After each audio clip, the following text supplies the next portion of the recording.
schools like Highlands always going to compete, and they took second in Region 5. Bountiful, very good football program. I mean, just top bottom. It's probably the toughest region in the 4A classification. So Nate Kiesel goes from shotgun. He's going to spread the field here. Gets it outside on the complete. Running him over there.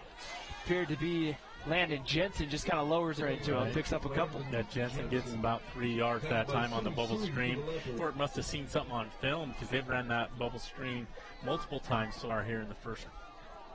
Hasn't really worked, but that's a 5 yard, about 5 yard pickup that time. 2nd and 7 coming up here for the Dons.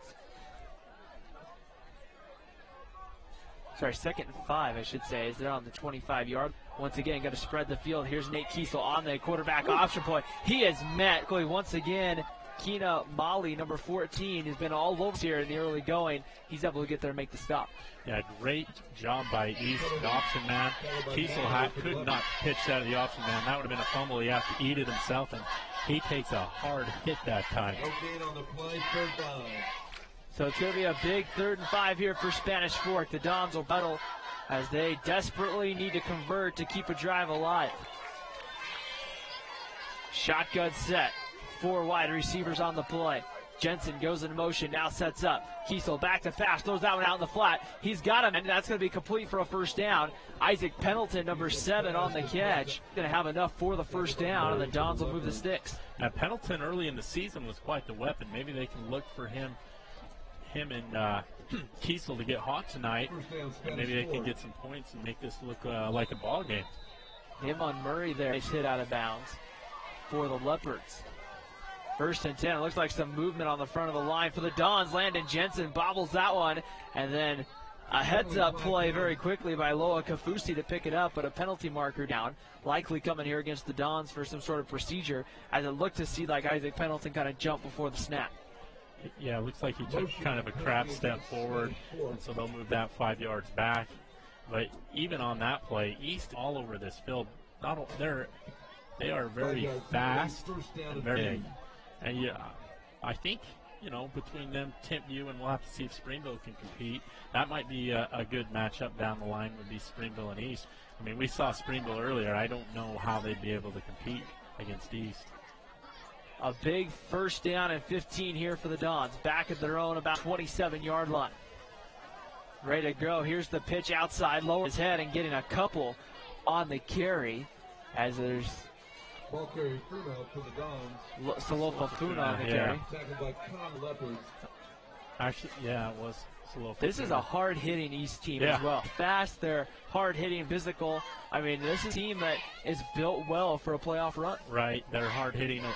Spanish Fork saw another hard-hitting team this season, Alta, but I don't know if, Alta's even as physical a team is. So it's going to be 2nd and about 30 after picking up a yard or two. False start against Spanish Fork. False start, so that's going to move it back. First down, part 3. I was beginning to wonder, but now you're in a 1st and 20, just kind of with the way the blind up. We do want to thank Two Jacks Pizza for making this broadcast possible here on Spanish Fork 17, and Lance Wilson from State Farm Insurance for the Lance Wilson great assist here. That one's in and out of the hands as looking for an intended receiver goes incomplete. That was almost a great assist, but just quite couldn't hold on to the ball. Couldn't hold on, but there was triple coverage. The problem is East is getting plenty of pressure, has been up into that play, which just bringing 4 guys on the line. So then they're able to drop 7 back into coverage. And so you're seeing Dons double and triple covered with this zone defense that's really fast and physical.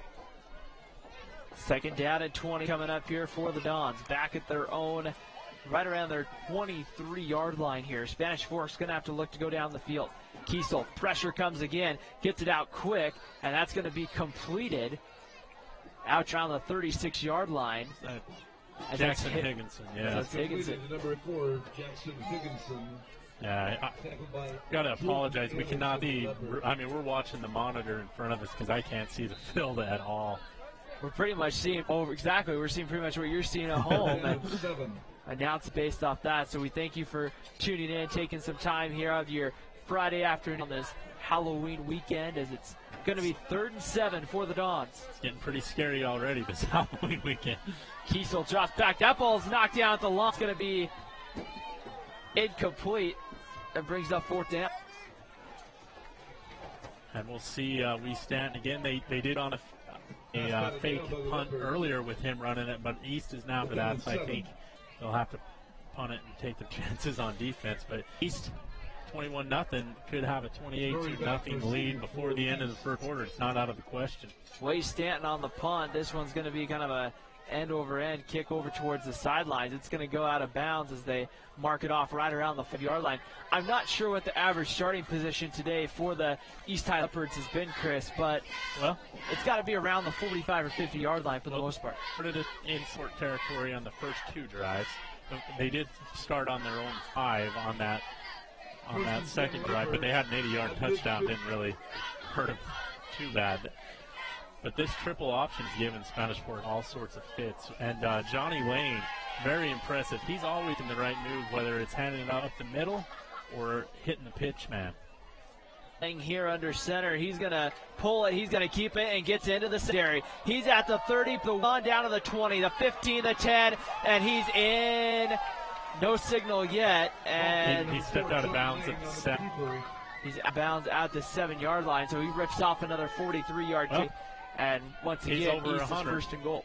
He's well over 100. He had an 80-yard touchdown run on their last drive. On the 6-yard line. 1st and goal, Leopards. And with 2:54 to go in the first quarter, a touchdown here would make it a 4-score game here in the first quarter. Laying under center with a couple of backs here in the backfield. And here's the give right. Oh, going in for the touchdown is Sonny Fanua, who gets in. Touchdown. Sorry, Jalen Warren. No, Jalen Warren. As they once again hashtag feed by the East fans. That's what we're supposed to call him. So he gets his 2nd touchdown run of the night, and the East has a 27-0. Now, unfortunately, the mercy rule doesn't have. This is going to be a long game. So a very quick 20 put up by East. It hasn't been long as either. It's been these big plays. They've gone down the field and scored as Carlson hits the extra point, and it's 28-0 in favor of 2 minutes and 50 seconds to go here in the first quarter, as right now East is trying to do anything they can just to kind of get, Spanish trying to do anything they can, Chris, to get something going. They just haven't been able to produce on offense. You know, this next possession, and you just got to forget what the score is. Completely forget what the score is and say, hey, guys, let's start over. Let's see if we can at least sustain a drive. Let's get our defense off the field. Let's see if we can at least get some points on this board and see what we can do in the second quarter to get things rolling here. But, man, East has been very impressive as Johnny Lane just hold the ball and run and knows when to off. And all proceeds go. And this is a team, Chris, that when you take a look at it and you see their path to the state championship sets up quite nicely. First off, not a lot of teams at the not a lot of teams anymore in high school are running this kind of read option with the multiple different guys. So you're having to see a different look, and much less when they run this effective. Well, what's ironic is that we only saw 2 teams that ran the ball a lot, and they both won their regions, Springville and East. Saili out across the 30-yard line, still on his feet. He's going to be right around the 35-yard line, where they're going to start with 2:30 in the first quarter. Thanks for joining us here on this Friday afternoon, the last Friday in October. And right now, Spanish Fork has some work to do, trailing 28-0 to the East High Leopard in the first round of the 4A state football playoffs. Ryan Pickens, like Chris Hurst, and Chris, a key. We said it when they were down 7-0. We said it at 14-0. I don't want to keep saying, but eventually they're gonna have to get something going, some kind of confidence or momentum, or they're just gonna get out of here. Wow, what closing speed that time is! I believe that was Higginson with the catch, but I haven't seen a team close like that on that hitch pattern. They're usually the Dons are able to get another yard or two when it's that far off, but East is they're just big and they're just fast. Very impressive team. I wouldn't be shocked if it ended up winning the state title, Ryan. Yeah, no, East is looking very good, really good here. 2nd down and 5 coming up here after the completion to Higginson. Kiesel's going to step Now he's going to get across the 40, and he's brought down at the 42-yard line. So he picks up a yard, a lot of work there for only a yard, and now that brings up 3rd and 4. Yeah, and Kiesel, I've called him the best running back Spanish Fork has, but very elusive, but not tonight. Do you get to a point here, Chris, where maybe you go for it on 4th, you're down? I mean, you know, I know it's not good to give them. It's a good question. They did it on that fake punt. I think that was a designed go for it on 4th, but lineup traditionally depends on how close you are, I think. 3rd and 4. There's another just kind of curl pattern trying to get out to Higginson, but running step was Nick Harris, and that one goes incomplete. Sorry, Jordan Anderson, and that one goes. I think I'd go ahead and punt myself just to try and not go down 35-0 in the first half or first quarter. So it's going to be Damon Murray, the senior wide receiver safety, back deep here for the Leopards. Get ready to put a foot into it. Going to be Way Stanton. Here's the running kind of rugby-style kick, and that one's going to go inside and roll inside the 20 down to. I thought I said that goes out of bounds right around the 20-yard line, and that's all of a sudden going to be the starting field position here for the Leopards with 1:09 to go in the first quarter. Yeah, with 1:09 here, if you're Spanish Fork, you've got to get a stop. You've got to at least get them to 3rd down, maybe even. It's just been the East Leopards have just been able to do whatever they've wanted with that triple option attack. I think the only time the offense is really struggling, they've tried to throw the ball. But if you're East, you might want to work on that at this point in the ball game, just so you can prepare for future games. Johnny Lang, the quarterback center here, he's got 3 different running backs in there. Here's the give right up the middle, and running free once again into the secondary is number 2, Jalen Warren on the carry. Yeah, once again, he makes the right call, and Spanish Fork is just getting pushed back. Look on that replay. The defenders are running backwards before they even know what's going on, and the safeties might be tired of making all these tackles, Devin and Tanner Argyle. It's never a good sign, Chris, if your leading tacklers are your safeties. 1st down and 10 coming for East. We do want to thank Triple T Heating, Cooling, and Plumbing for their sponsorship and making this broadcast possible. We look forward to continuing working with them throughout the rest of the sports season. As turning outside, trying to turn his legs, and he gets a couple. East able to get there as Jalen Warren got the carry again. Jalen Warren's a big, strong, tough running back, as we can see. He very well, and he's very fast. He's just a junior for East. So Jalen Warren will come back next year, and he's had a very good night. Winner of this one moves on to meet either Kearns or Alta. Here's a carry. They're going, it looks like once again, that one's one. Charlie Vincent on the carry, a freshman running in there. Quick for a freshman. He makes the tackle, Devin Arthur. To finish the tackle as well as he wrapped up on his legs. Great defense. Bring up a 3rd and 7 here. And that here at East High School in Salt Lake City at the first school ball here on the Spanish Fork Community Network.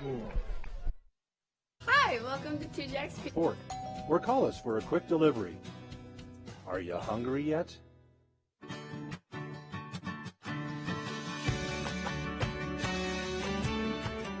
In Spanish Fork, see your good neighbors State Farm agent Lance Wilson and financial needs.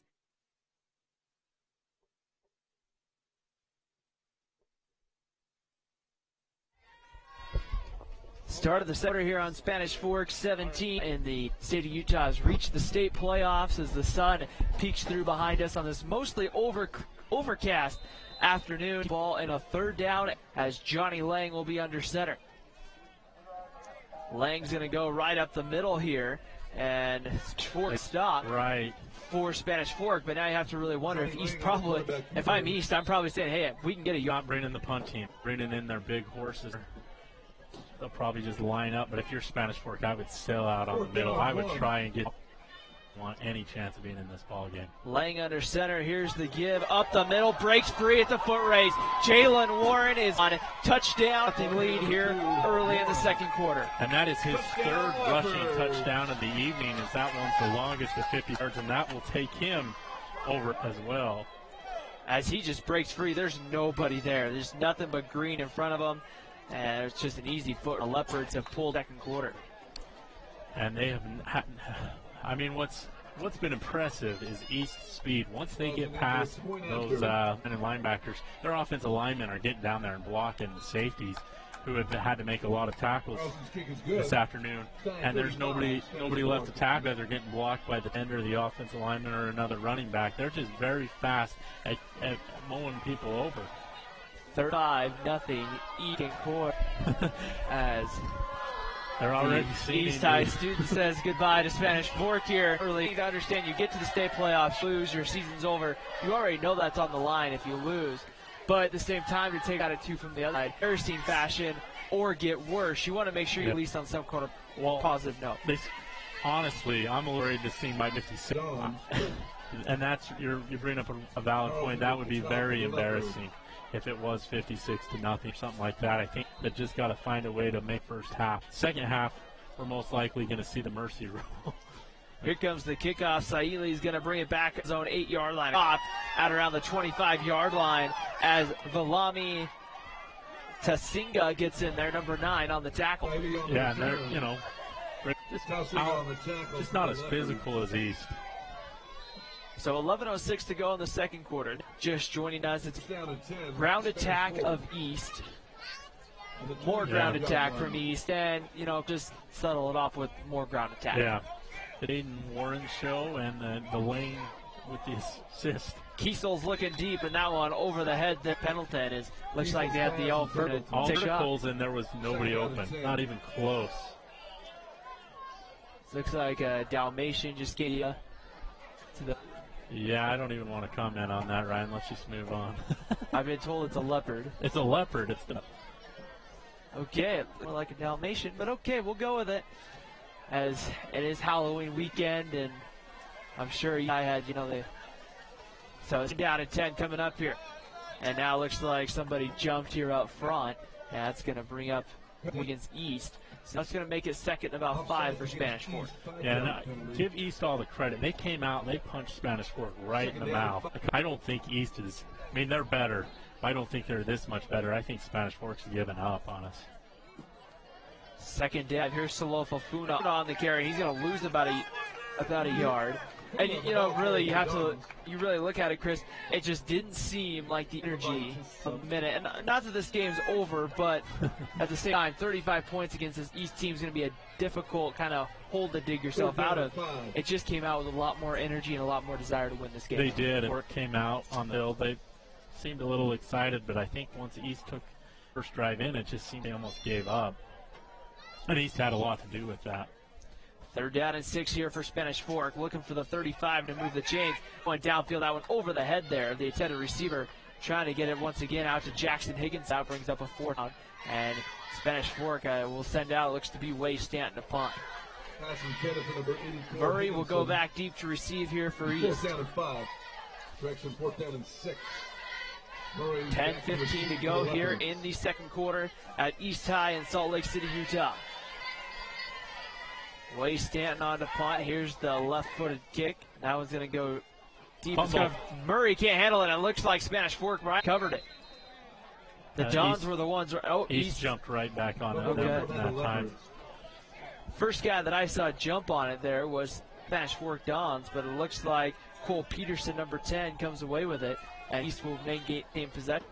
And, it's hard to kind of set this one up when you take a look at this, Chris, because how do you run game? It can't get a stop defensively. What are you supposed to call offensively as the East offensive coordinator? Because you're calling the conservative play, you're just breaking all of them. Right, exactly. They're just running their offense. There's a fumble. That one's going to be picked up immediately once again by East as Halam Utone, number 25, gets on it. And that's going to gain about 2 yards. But to East credit, I think we're seeing some of the backups there. You have time with the carry. I haven't seen him in the ball game yet, so I don't think they're. I don't see Jaden out there, number 2, or Jalen Warren. Actually, he is now. Second down and 8 from the 44-yard line. Lone receiver to the top of your screen here, and now whistles blow here, and we're going to get a Is it a timeout? Looks like a timeout called by East. 9:32 to go here in the quarter. Let's take a moment here. Let's thank our sponsors that have helped make our broadcast possible here. We got the Car Guys with the Car Guys sponsoring our instant replay. MVP Sports at the conclusion of this game will name the MVP player of the game. We've got Lance Wilson, State Farm Insurance, with a great assist having the game. We're still looking for him. 2 Jack's Pizza, who just has wonderful pizza, triple heating, cooling, and plumbing that can take care of all your HVAC needs. And, of course, SFDN, which is built for speed and makes these awesome broadcasts possible. So just a great group that we have that made the trip up here to East Friday afternoon. And it's a beautiful day. I mean, it's a little cool. You hear it east of the mountains in the background. You can see the University of Utah Stadium. It's just a very atmosphere here other than the score. And I will see here how everybody sets up here with 9:30 to go. Here's the give outside to Lang. He breaks free. And down the sideline, it's a foot race. End of the 5, touchdown East. And the Leopards go up 41-0 here in the second.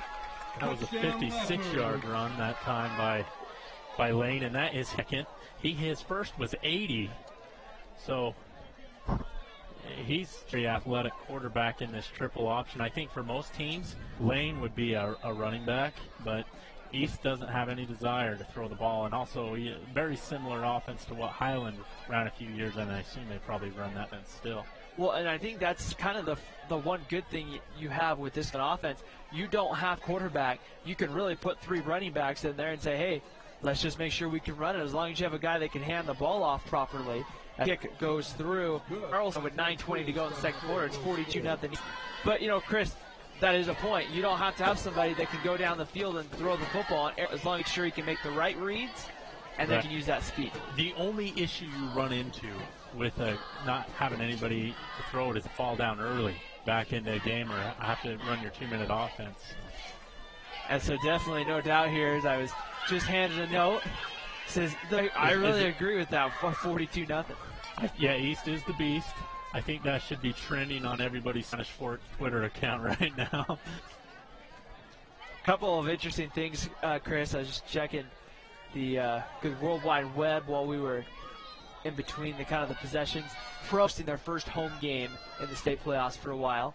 Bulldogs at home for the Murray Spartans today. And Alta leading going. Here's Sam Heredia on the return. He's get to around the 28-yard line before he's brought down. We'll try to keep you updated on scores throughout. The clock now beginning to run constantly here in the second quarter. And so that's a blessing. Yeah, 42-0, and that thing will run except on when that will run, I believe, except on change of possession. If somebody scores, and he gets back within about 7, let's say.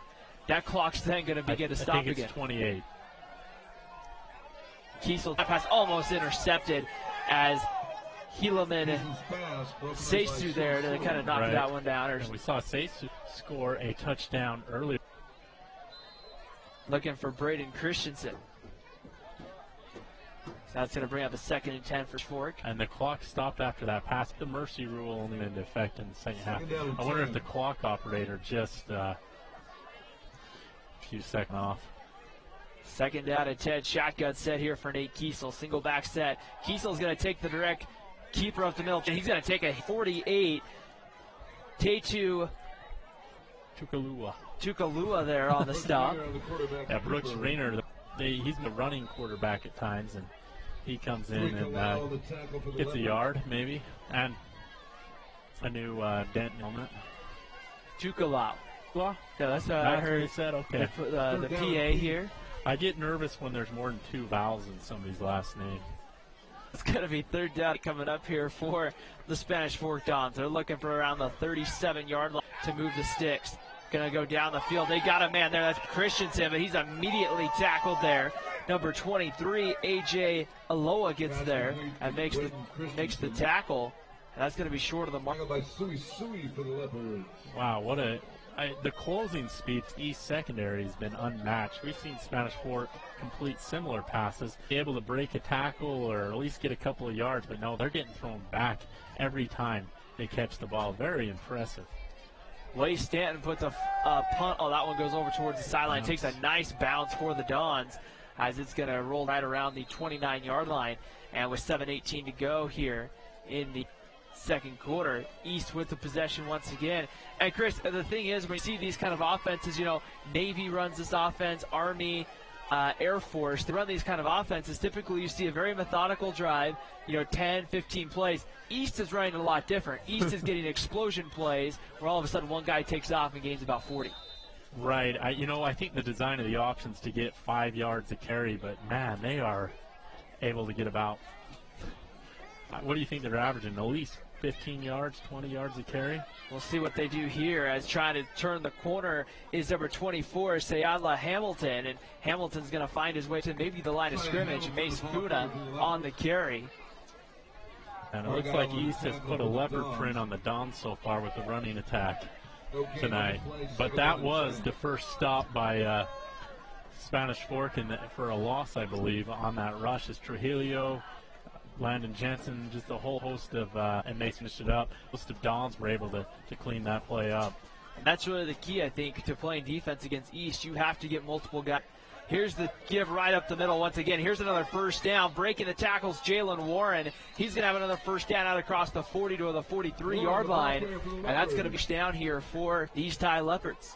And Warren broke that tackle, but he hasn't needed to break tackles to get big runs. And the Dons just are unable to slow him down at the line of scrimmage at all. And East is taking advantage of their. It's not like they're running this thing like a hurry-up option. They're letting the clock run down to 5 seconds. They've still been able to put up 42 points. That's hard because conventional wisdom would say you're up 42, let's just run the ball. In their sense, they're running their regular offense, and they're just breaking them as Warren gets free again, lowers his head, running over the Dons, and he's finally pushed out of bounds as Bryson able to help him out of bounds with Jess Barkley, but there's another 20 yards or so kind of down for East. And Warren is built very low to the ground, very strong. I mean, look at his calves. Those calves are bigger than my entire body. He's just a freak of a running back, and he's just a junior. It's going to be first down and 10, ball to the 37-yard line, Spanish Fork for the East High Leopards. The Leopards look right now if they can hold on to head to the second round. Warren, this is going to be a deep ball. Got a man out there. It's going to be, did he hold it? Yes, he did. That's Hamilton inside the 10 at the 6-yard line. So they not just run it, folks, they throw it as well. Well, they finally complete a pass, and it's a big one downfield. Great job, though, by number 24, Hamilton, that time to identify where the ball is and get underneath it to make that catch, because that well behind him. It feels like it's dropped about 20 degrees in 5 minutes here. As we get ready here, first down and goal coming for East from the 7-yard line. I think it's the wind chill factor. The wind's starting to pick up a little bit down here. Ready to go. They sent Hamilton in motion. Here's the give. Jalen Warren in, touchdown East. And with 5:05 to go here in the quarter, in the first half, East has opened up a 48-0 lead here on Spanish Fork. And that is Mr. Warren's 4th touchdown run of the evening, as he's accounted for 24 points all by himself, out in the shortest of 7 yards. And we'll see Hayden Carlson here for the opportunity here, as the extra point for Carlson goes through the uprights. And with 5:05 before halftime, 49 that's here at East High in Salt Lake City. As not the performance that you wanted if you're Coach Jordan Smith in Spanish Fork. So yeah, the Leopards have taken down their prey, and now they are just gnawing on the Dons now. Our audio technician here next to us. He's pretty funny. He's coming up with some good ones here. Sits there. He's having a hard time keeping a straight face. He's busting out over here next to us here. Well, honestly, it's been the Jalen Warren show, and very impressive running back. I wonder what kind of offers he's going to get at that level, because he is next level material. And you think of it, I mean, he's going to shoulder the load for this East Side team next year, as Coach Brandon Madley built this program and has brought them kind of resurrected it to a certain extent here at East High, and has people very excited about football here. The stands are packed on a Friday. Well, not too packed, but it's for a 3:30 kick on a Friday. It's pretty full. Everybody had to take the day off work at least part of the day off work to come and watch this game. It's not like it's at a convenient time. Dons have shown well as well. Here's kind of that low kind of squib kick. Saili's going to let it just go out of bounds there. Yeah. And the ball goes out of bounds, so Spanish take over at the 40. Saili willed that ball out of bounds because if it would have turned the other way, been in trouble. Kick goes out of bounds. Well, don't know what to say at this point, Ryan. They're only down 49-0, and they'll get the ball in at the, I believe, or 35. As the official makes the official call for the legal procedure call. Right. But no, I mean, Chris, it is one of those things. It's tough to whenever your season ends, but to have it end in the fashion it looks like right now it's going to end. I mean, barring some huge comeback, as Brooks there is going to be brought down in the backfield, and it's not even like Spanish Fork on the ball, Chris. They don't have any offense right now. I mean, their total loss has got to be under 40, 50 yards, right? They haven't been able to move the ball well. They've tried to go deep, but the coverage has just been excellent. Spanish Forks beat everybody at least once or twice a game. I mean, they beat Springville deep a couple times, but they have not done that at all. And so definitely it's interesting to kind of see, as it's going to be 14 coming up here, 4:26 to go here before halftime. Point if you're Coach Jordan Smith and the offensive coordinator for Spanish Fork, where you just start running it too, say, hey, let's just get this one over with. You start punting on first down? No, I don't think it's to that point, but we've got a timeout here with 4:12. I think you've just got to try a couple new things, maybe run just a traditional, possibly. But, not a whole lot going on here. And we just like to thank the great sponsors here that sponsor these games on Channel 16 that's showing a lot of the Maple Mountain game. We've got the car guys with the instant replay. State Farm, Lance Wilson with the assist of the game. We're still waiting for our first MVP Sports with the MVP player of the game, 2 Jacks Pizza, who has wonderful pizza. I might text my wife and tell her I need some 2 Jacks for home. And then Trick Heating and Plumbing, and then, of course, Spanish Fork Community Network, who not only does these wonderful broadcasts, but has some more local programming that see your neighbors on TV and whatnot. So definitely exciting here. It's definitely exciting, Ryan. But. Well, let's try to make it exciting, Chris. As an opportunity here for Spanish Fork to kind of get things going here offensively. I think the one concern I have right now is it might rain on us, or not in the booth. Ringer goes down the field. He's got a man in and out of the hands. Jackson Higginson. The ball was thrown, but he there gets behind Iloa for East. And, boy, that was probably the big play. That would have been a big play to give them. But Higginson needs to just slow down and just make that catch just so they can get the yardage, get some momentum. Said he tries to make the big play and catch where he runs, and it's a little behind him, and he was unable to come up with it. So it's going to be 13 as Higginson heads over to the sidelines for Spanish Fork. I felt my first raindrop. The clouds here have gotten dark very, very quick here. And we're going to be in trouble. I'm just glad I have my jacket on it today. Right. As Brooks Ringer gets on the carry. Had 2 in the car when I went to leave work today, Chris, and I'm like, which one should I take? Well, I'll take the one. Well, and that is our State Farm assist. Ryan brings the right hoodie to the game. Sometimes, Chris, I make the right call. Sometimes today I made the right one. So it's going to be 4th down and 14 here. And Way Stanton comes back into punt from his own 20. He gets this one as that one and returned. Makes a man miss here. Coming outside. Flag comes in. Trying to cut back. Still on his feet. This is going to be quite the impressive turn for Murray, but I believe a penalty. But we'll see here what's about to come with that penalty. Yeah, great blocking downfield for East as they this team, their coaching staff has taught everybody on this team to block, and they do love it downfield. Now, maybe they did a little bit, too aggressive that time, and they picked up the penalty, but they are blocking downfield better than any team I've seen this.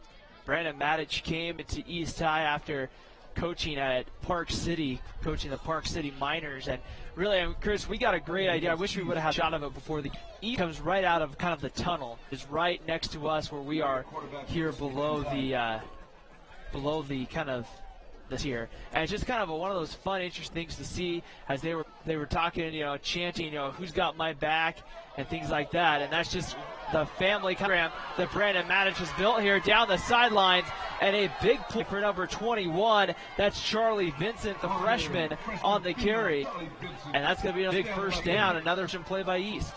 Yeah, and East has you know, they've got to be well over 200 yards rushing. I wish we had the stats on it, but it's big play after big play after big play, and it's, you know, it's all starting up front with those big offensive linemen and that tight end in there and the fullback, and it's been very impressive. But then they also 2 wideouts. You got to respect the pass as well. So it's going to be 1st and 10 from the 28-yard to give, as this time it's going to be number 25 on the carry. Helani Utone on the carry, number 25, a couple yards on the carry. And Spanish Fork with some hard hitting at the end of the play was more that was, but they still haven't given up, though. That's a good sign. You think there's got to be a point where you just got to get so frustrated with the way you're maybe that you're just going to just play physical. I'd hope so, and I would hope that would have happened earlier than down 49-0, but it looks like East might take a 6-0 lead. I've never seen anything like that in There's the screen pass. They get out number 17, Swim Moose, as that is Carl Odom, a sophomore on the carry, or sorry, on the catch, and he fights his way inside the 15. East is sending a message here to all the other teams to watch out for them, because Spanish Fork, you know, they're a 500 team. They played teams tough. They beat St. Hills, who's the 3rd seed. The 2nd seed, Wasatch, hit tough in Springville. That came down to the last play of the ball game. Van Dyke under center. He's going to give it right up the middle, and it's Utone, and no signal yet. And it looks like he is in down East. Well, just like that. But a penalty flag is down, so we'll see here. That's a 13-yard run. Hey, Tony, if it stands. We'll see here. I'm trying to see. It's going to be hold against the Leopards, so it'll come back. That's going to pull that touchdown off the board. But, you know, very impressive. If you think a high school team think of a triple option team, you're going to think of possibly a spread option, quick attack. Now, East is huddling up every time, every play. Well, the issue is Spanish Fork hasn't been able to stop them at all. Van Dyke center, he's going to roll out, look to throw, and now he's got to pull it in. He's going to go down. He's going to be sacked in the backfield. Harmon that time with Harmon, the sack. Apui, and I believe he both all getting there for the Dons. The first time tonight we've seen Spanish Fork put some pressure on him. I believe that's a seed of play as Harmon has a Lance Wilson State Farm assist as he assists number 4, Johnny Lane, to the ground. I want to thank 2 Jacks, Pete State Farm, MVP Sports, and the Car Guys for also making this broadcast possible here on Spanish Fork 17. We've got 222 on. Shotgun set. Here's Van Dyke as he gives it right up the middle into the heart of Spanish Fork defense, getting a couple once again on the carry. But now it's going to bring up a 3rd down. Smith, you can use this as a learning lesson for your juniors and sophomores for next season, and just kind of maybe talk. Hey, did we have the right mentality? Did we underestimate East? What did we do wrong in this situation? Because nothing, 49-0 at half at least. Van Dyke back to throw. He's looking deep. Got a man out there, and it's hauled in. Touchdown is number 10. That's Cole Peterson. Leopards go up 55-0 here before halftime. And Van Dyke with that time, easy route. Just like that, it's 55-0. So right there, they go play action on that 3rd and 20. And that's been the thing I've been thinking about it all week. What's the boy? And really, Chris, I said you got to get him in 3rd and longs and make him throw the football, but that theory hasn't really paid penalty flag on the play. I mean, there'll be about 30 seconds when Sport gets the ball again, or if you just take a knee and just try and regroup. We'll have a running clock in the second half, so it should go fast. I think you just use it as a scrimmage if you're East here in the second half for your younger players. Extra point is up, and 35.5 seconds to go before halftime. It's 56-0 East on top of Spanish Fork. But they're actually ranked 3rd in the state in the 4A according to the Deseret News. 1 behind Springville. I'd say they're a step ahead of Springville from what I've heard. But just looking at some of their scores, I mean, they beat Woods Cross 56-14, but up 45-7. Bonneville 54-31. But man, I thought the Dons would keep it closer. They put it far in the season, and I thought East would win. Or scores, I'm not going to lie to you. I didn't expect like this at all. Well, and that's the thing. I mean, I think, too, just kind of looking at it all week, it's a number 1 versus a number seed. And after alone, I was kind of like you, Chris. I figured there's a good chance East was going to pull the victory. I didn't think, though, it was going to be in this kind of a... Yeah, Cross beat Maple Mountain by quite a bit, but it didn't even feel like this until maybe the fourth quarter. Leo's on the return. He's 35-yard brought down here with 27. Finally, they stopped the clock with 25.9 seconds here. A great effort by Ely on that return and finds a little crease and gets some positive yardage. Well, I'm interested to see if they throw here or if they just have me. I could see all three possibly going through the mind of Spanish Fork. We'll see here what they like to do. It looks like they're kind of lining up in that power jumbo set as Kiesel's going to give the handoff to Landon Jensen. Jensen's going to take a good hit there as he crosses to the 42-yard line. Picks up right around 6 yards on carry, but that's probably going to be the final play of the... They're going to try and line up and get another one off. About 5 seconds to go here. They won't get another one off. Yeah, they won't get another one off. East heads off the field here at halftime. Fork will head to their dressing in the first half here from East. 56-0 in favor of East at the end of the first half. You're watching high school football here on Spanish Fork 7. MVP Sport Goods, Sport, football, soccer, all the fall sports. We've got you covered. Check out our new custom T-shirt builder. Design at home and build it for you. MVP Sports, 72 North Main, Fork. You know Triple T Heating and Cooling, but did you know Triple T does plumbing? From tankless hot water, soft water, and reverse osmosis drinking water, right down to that leak sure does plumbing. Call Triple T at 801-798-7711 today. Need a new car or truck? The Car Guys has the of used vehicles, and the Car Guys know their automobiles to get you the best car for your needs and your budget. The Car Guys at 872 North Main, Spanish Fork. Back here at East High School at the half, where the East High Leopards leading the Spanish Dons 56 first half. Thank you for joining us here on this Friday afternoon. Plenty of excitement for the East High cheerleaders. They're getting ready to perform here. But Chris, when you take a look at this first half, start with what happened here in the first half. We'll start off with a 26-yard run by Jalen Warren, followed by a yard run by Jason by Johnny Lane.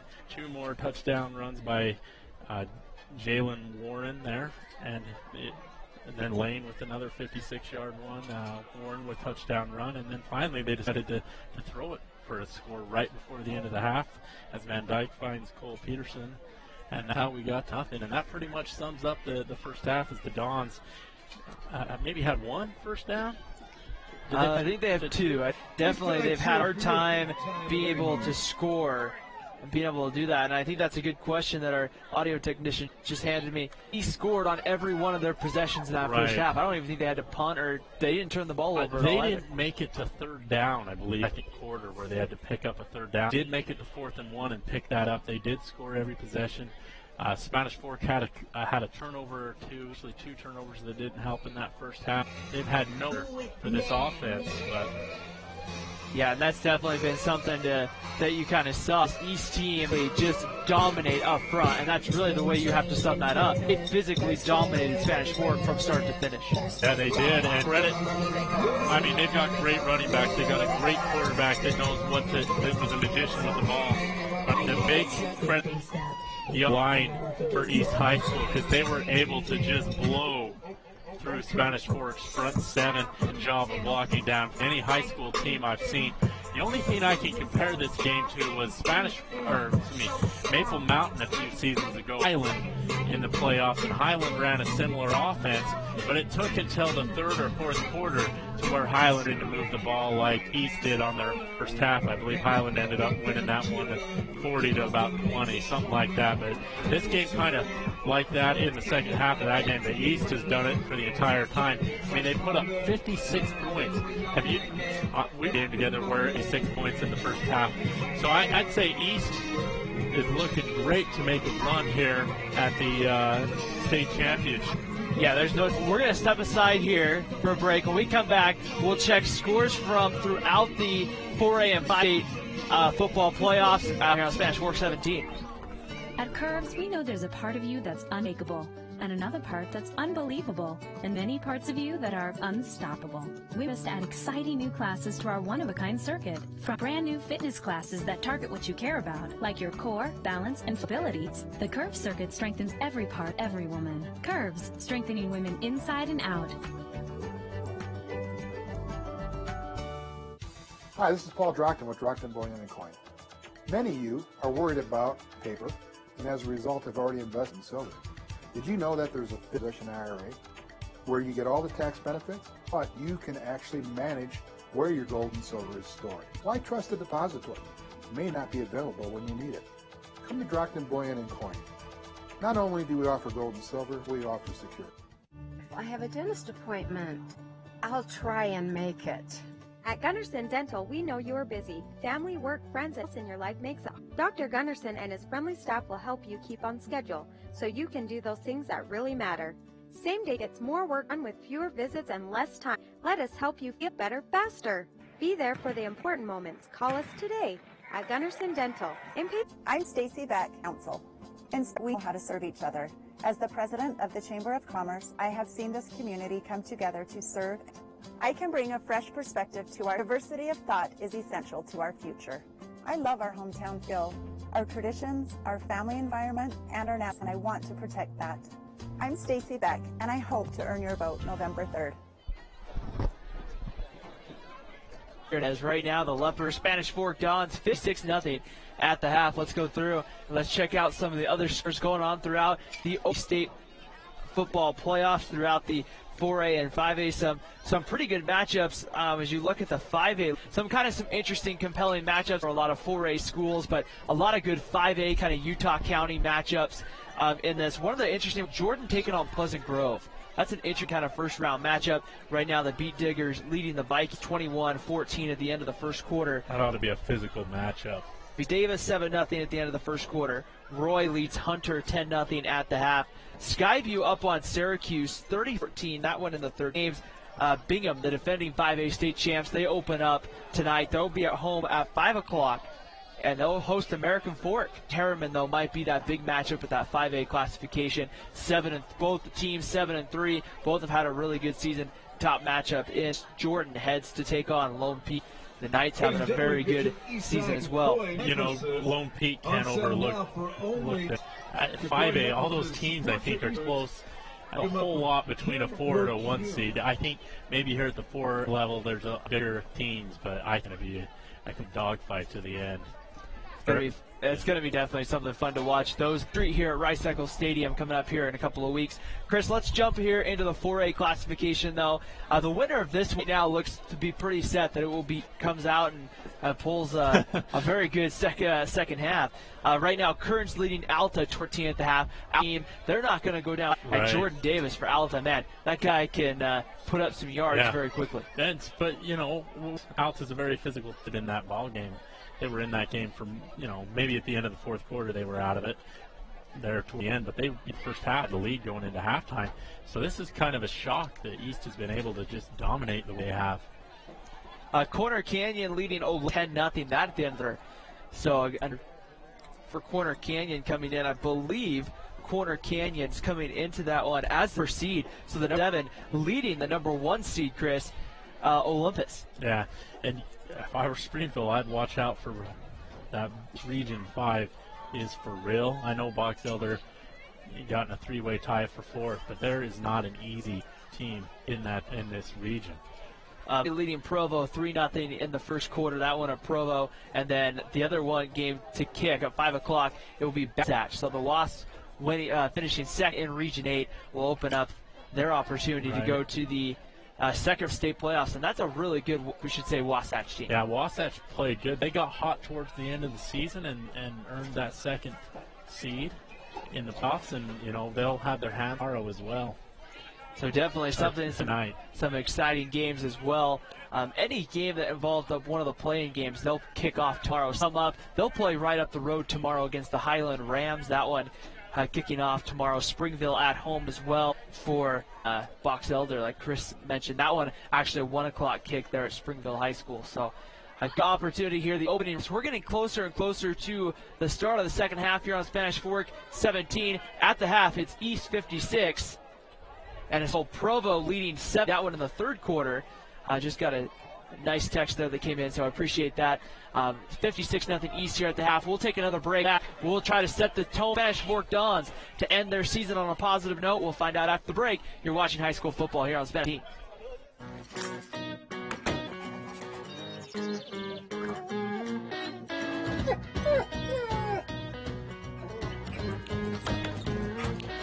Better call ChemDry. If you have pets, you need PERT, ChemDry's revolutionary pet urine odor and stain remover. ChemDry's eliminates pet urine and other odors at their source. Your pets can stay while their odors go away.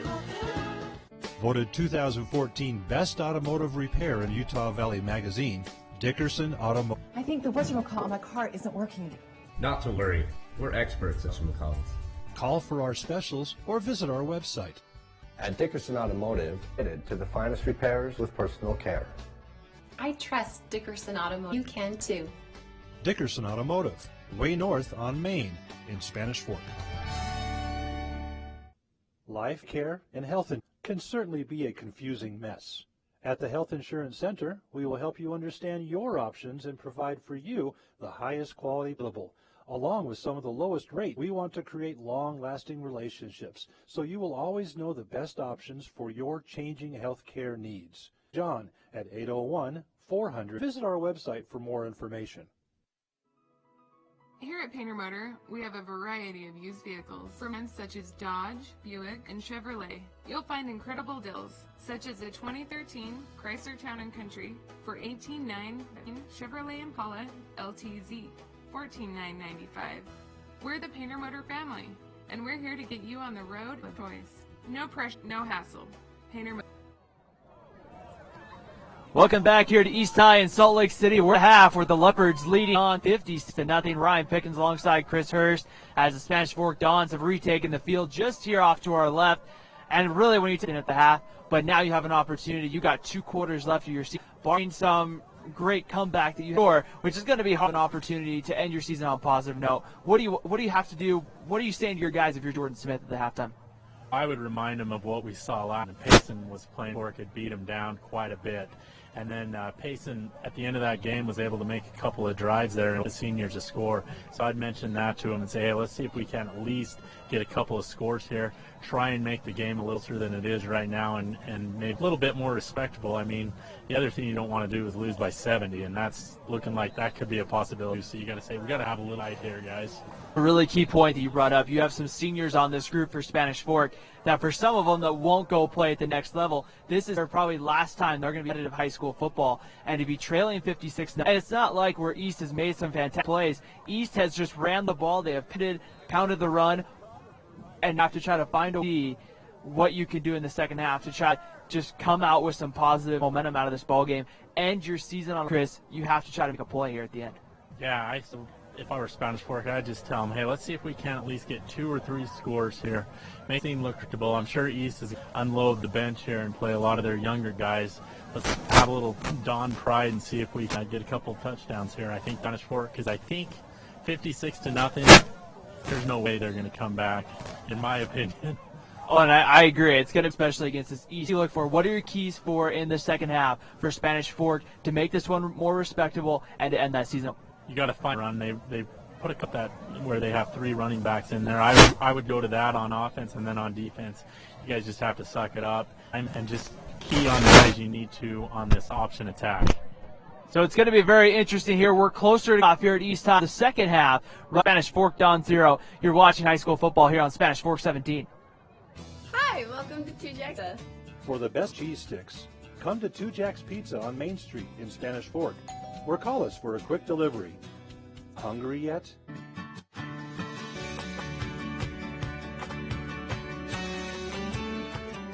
In Spanish Fork, see your good neighbors Wilson for your insurance and financial needs. MVP Sports is the #1 source for sporting goods in Spanish Fork. Football, soccer, all the sports, we've got you covered. Builder, dine at home, and we'll build it for MVP Sports, 72 North Main in Spanish Fork. You know Triple T Heating and Cooling. You know the Triple T water and reverse osmosis drinking water systems right down to that leaky faucet. Triple T sure does plumb. Call Triple T at 801-777-11. Rock the Car Guys, best selection of used vehicles at the best prices in Spanish Fork. The Car Guys know their automobile for your needs and your budget. The Car Guys at 872 North Main in Spanish Fork.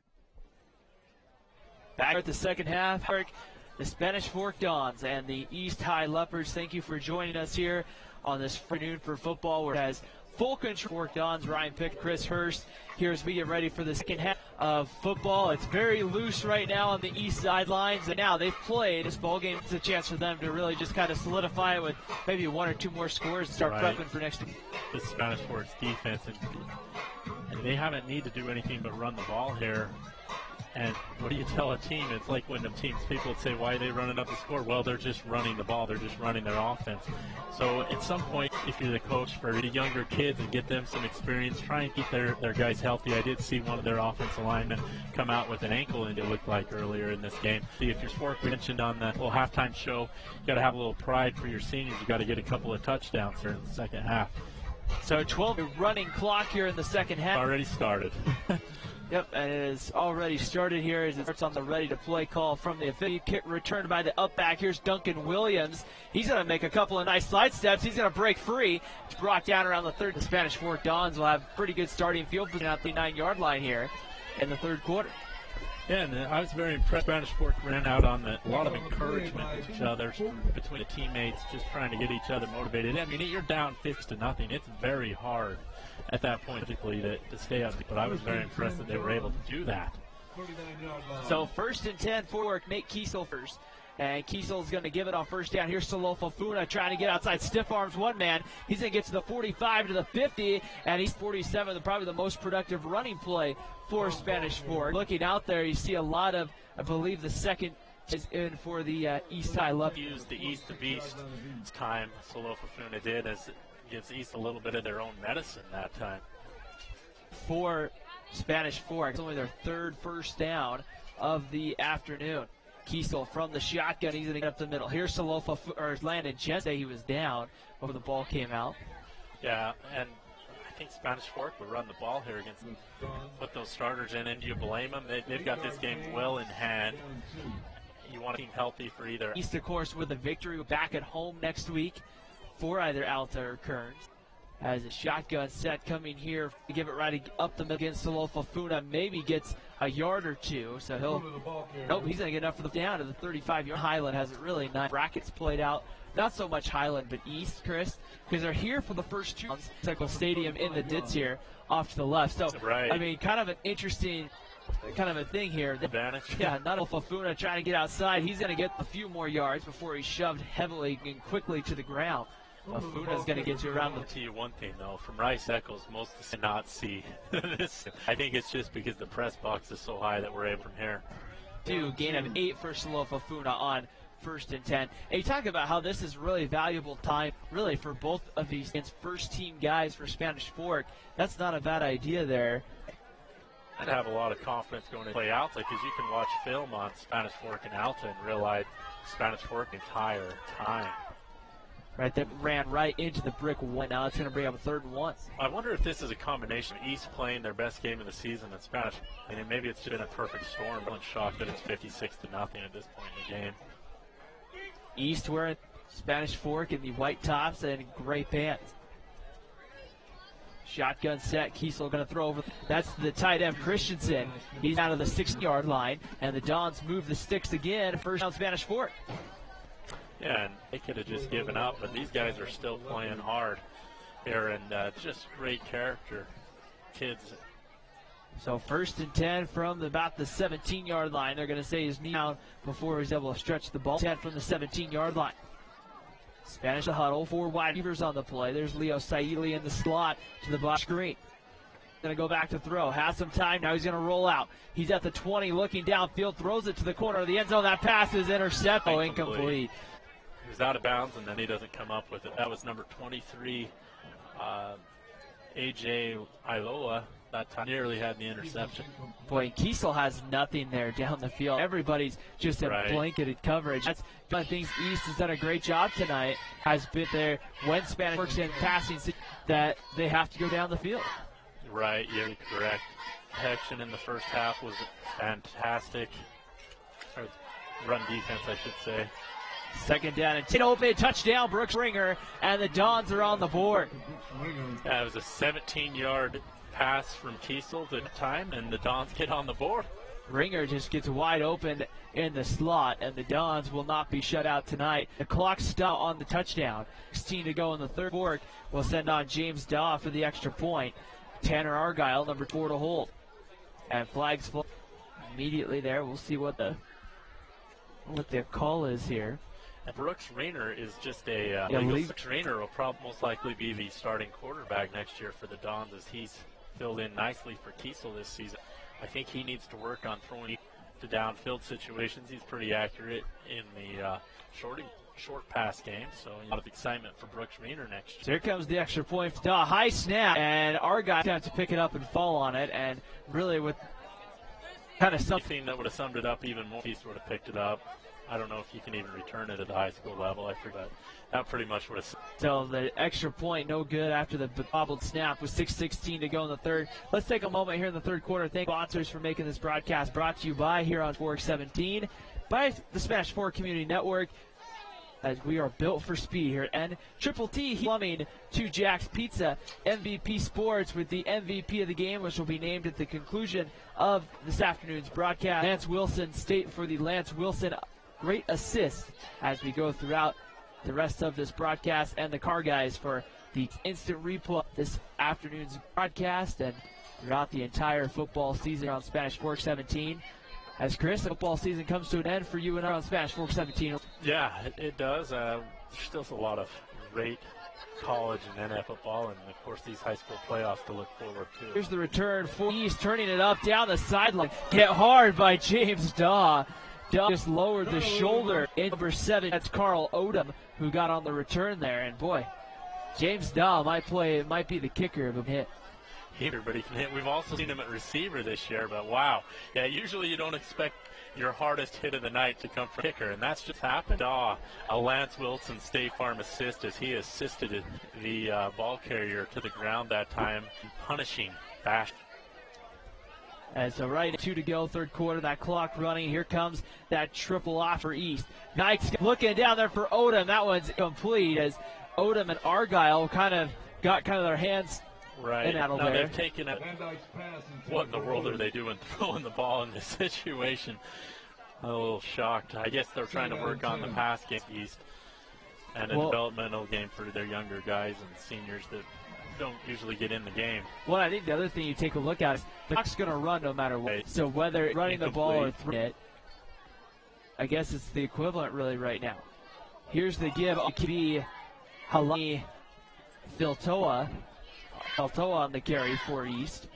Yeah, maybe a half a yard. You can tell a huge difference now with this second string offensive lineman that they're getting nearly the starting line did. And the left guard's number 93, so I assume he expects to play defensive line.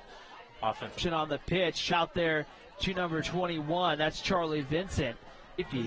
And you get back to the line of script, but it's going to be pretty close. Yeah.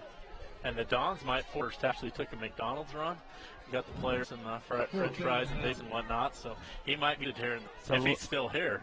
It looks for 5. Harrison Van Dyke, the quarterback, who's back deep. Sorry, no, that's going to Fanua in the punt. And here's the play. Here's style. A high. Plenty of hang time on that. Way Stanton comes up. Fair catches at the throw at 3:05 go in the third quarter. The Dons will have the football, looking to try to see if they find a score on that possession. And Chris really just trying to end that season on a positive and find a way to get in the end zone again. I think already that they made that score. I thought this, could be a 70-0 game. They've cut the lead to scores as they are also playing some of their younger guys now.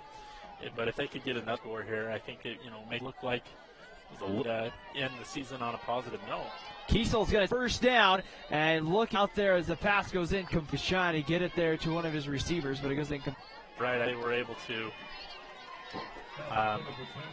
They were score on that last drive, and now you just got to science up with a deep and operate underneath a little more. Brooke, wide receiver, Spanish Fork. I'm not going to lie, it's kind of weird looking up that scoreboard off and pass. Right. On and 10 here's the give to Sam Heredia, but it looks like some blow that one up before Kiesel. Right, and you know, I like the idea of a running clock. Last week to the BYU had the Wagner, University of Wagner come in, and Wagner was the first no match for that, and it would have been nice on a running clock, and that's 45, 50 points. Third down and 9. Kiesel's going to roll out. Stop. Now Beach. That's going to bring up a 4th and 9 here for Spanish Fork, and I would imagine you're going to see Way Stanton come on, but he'll stay on the drop back to punt. Right, and the East forces their first punt of the second half. But against this second unit, I was a little worried it would get really ugly. Stanton it's going to take a nice roll, but it looks like it goes out of bounds back at around the 14-yard line. That's going to be first down for East. 40.1 seconds on the third. Of course, once they're ready to play is signaled, that clock's getting ready to head to the second round where they'll get either out here at home next week. Right. And if you're Spanish, a great guy's coming back next year. They got Argyle, Condi in the secondary, Isaac Pendleton, Brooks, Mace Funa, who's been a bright spot coming back as well. Number 18, he's just a freshman. So, you the seniors, you don't want to go out on a huge loss like this, but looks like sideline infraction against East, so that's going to move to the 15-yard line. Clock will run here under 20 seconds. East does not have to snap another play here in the quarter. Don't think they've up to the line. As they have another new quarterback under center for the. Here's the give. He does a nice job. And so right there is the end of the quarter, I guess. Here, sorry, we got a little distracted there with that woman that came in. Quarter coming up, East 56, Spanish Fork 6. Hi, welcome to 2 Jacks Pizza. For the best pizza taste and our famous cheese sticks, come to 2 Jacks Pizza on Main Street in Spanish Fork, or call us for a quick delivery. Are you hungry yet?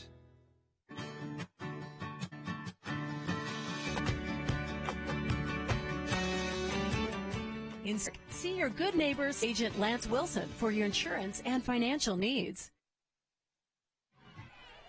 Fourth quarter here on Spanish Tie Leopards. We'll have a 2nd and 15. Ryan Pickens alongside Chris Hurst here at East Tie up in Salt Lake City. Here is we need to close the high school football season. Unfortunately, Chris, we would like to have not have closed the high football season today. Right. But by cutting back into a wide open part of the field. It's a foot race at Kansas Fork catch him. He's going to be tossed out of bounds. And Chavez tailback, and he breaks a big one. Wow, and that was what we saw a lot of in the first half, third quarter, but I don't know, after that run, it feels like maybe they didn't. Maybe the 6 points was a deceitment. East running attack, I don't know if Spanish Fork wasn't prepared for it, if East just that much physical, but they have not played it well with their traditional 3-4 defense. Been out of position. There have been guys uncovered. You got to account for the running back, the fullback, the tack, the wide receiver, and they just didn't see me. East just ran a play, and they got to carry for a few more yards, and that will bring it down. That's going to give them another yard line here as the clock runs under 11 minutes here in the fourth quarter.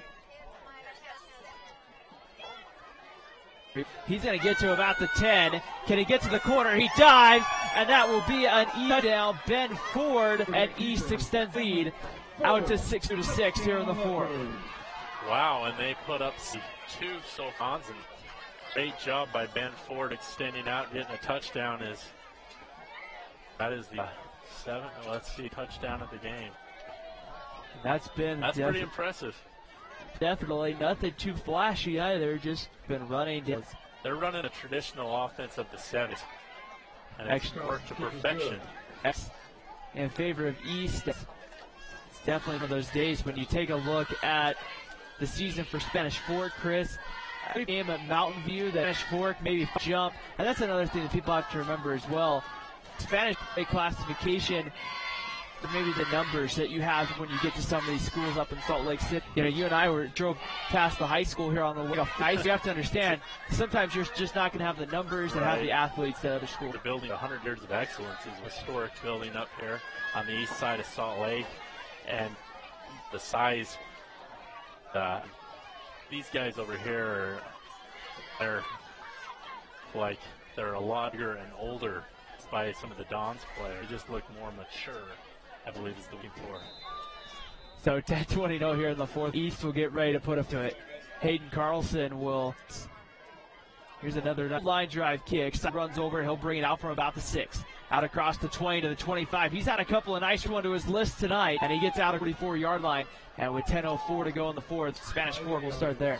And I hear the Dons, your younger guys, and get them some experience. Say, hey, you know what it feels like to be in the playoffs. You know how it feels. So now let's go into this offseason at more success as the ball's coming back with penalty. Here, Chris, we talked about Spanish Fork play a perfect game to stay in this one with East. They were going to have to avoid turnovers, and they really have avoided the turnovers. They have avoided the penalties. What they didn't avoid, or what they did avoid, was the ball carriers free. And that was a big touchdown. All those big, not even all the touchdown, but the big breakout plays, the explosion play in that first quarter to kind of tell. Right. And then we haven't mentioned it. It's AstroTurf. When we went down there during,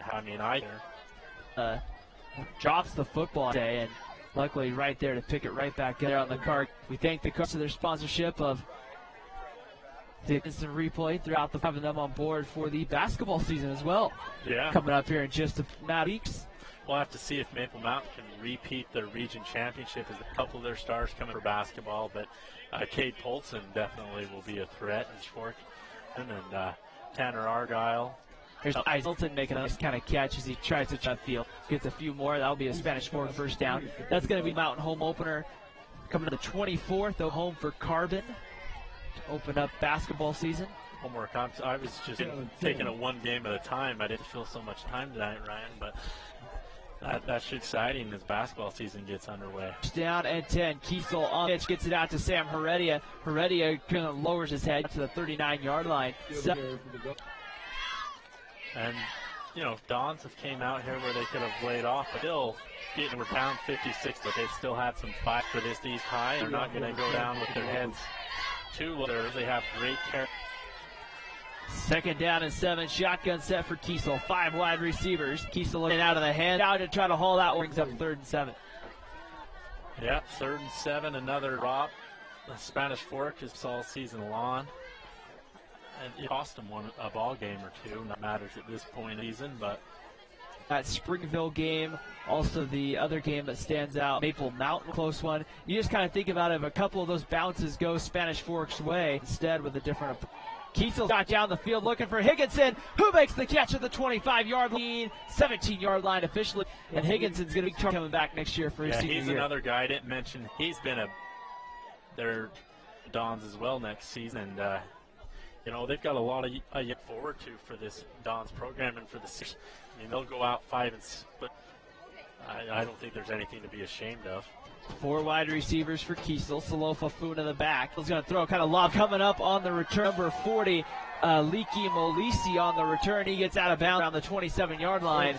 And Nate Kiesel minutes to go in the fourth quarter. Yeah, and the freshman comes up with interception in a big game. That is huge for his confidence. He'll be thinking about it's just got speed all over it. They are very rambunctious group here on the sidelines. Very excited this East High as everybody's in giving high fives. And I think that's one, you know, you can have talent, but I think it takes that chemistry. They wonder why they never succeed. It's definitely something when you take a look at it and you see, you know, you have goals, then at some point of your season. Here's a yard gain to about the yard line. Maybe the 27 for about a gain there. Yeah, this East attack, running attack is, they've been on stop. It's just due to they've got their hands in right now. Here's the carry outside. Trying to turn is number Peterson, a freshman running back on the carry. And he gets there, gets a couple to right around, it's like the 34-yard line. He's going to be 3rd down You're not going to see 88 as a running back too much throughout fall, but high school level, you'll see it a little bit. Your freshman running back, who probably wears a number on the sophomore or freshman. Very young as well, as Jalen Warren's just man, he's the best running back I've seen in a long time. 3rd and inch as he throws, puts it out there. He's got a man. First down, that's 82.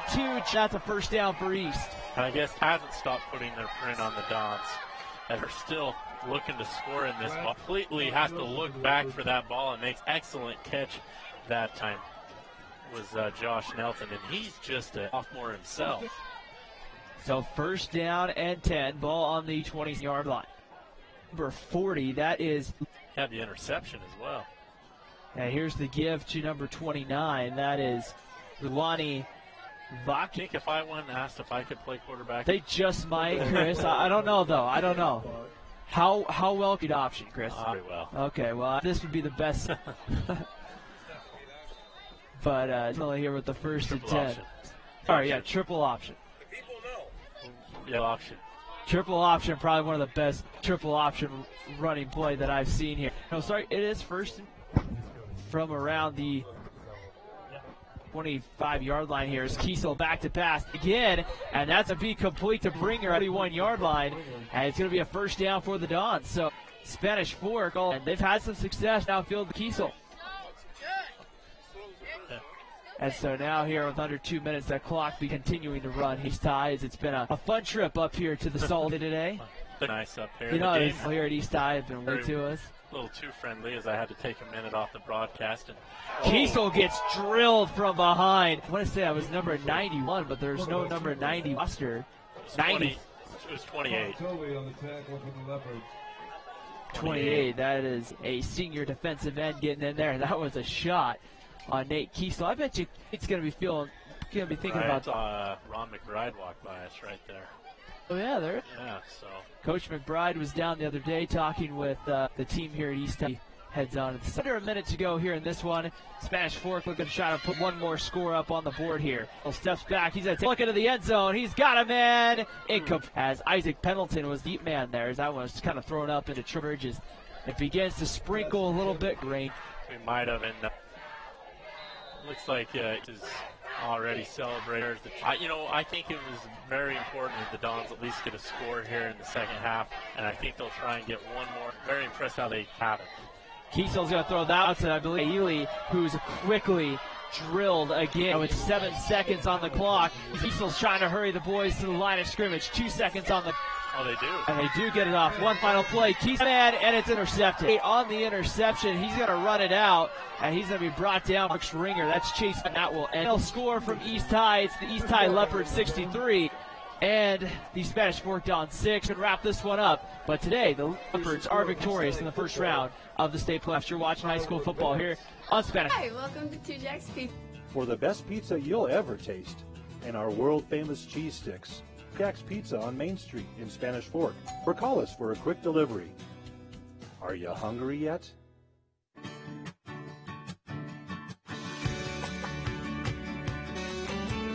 In Spanish Fork, see your good neighbor State Farm agent Lance Wilson for your insurance needs.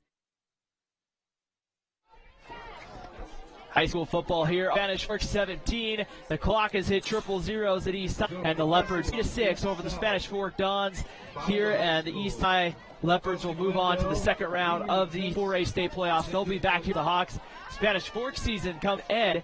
And Chris, when you really take a look at this one to start, East had all the momentum from just coming right out of the locker room. Right, they within the first minute and a half of the game pretty much summed it up as they were just going to run all over Spanish Fork. But 9 touchdowns on the board this afternoon against the Dons, and their running attack was very impressive.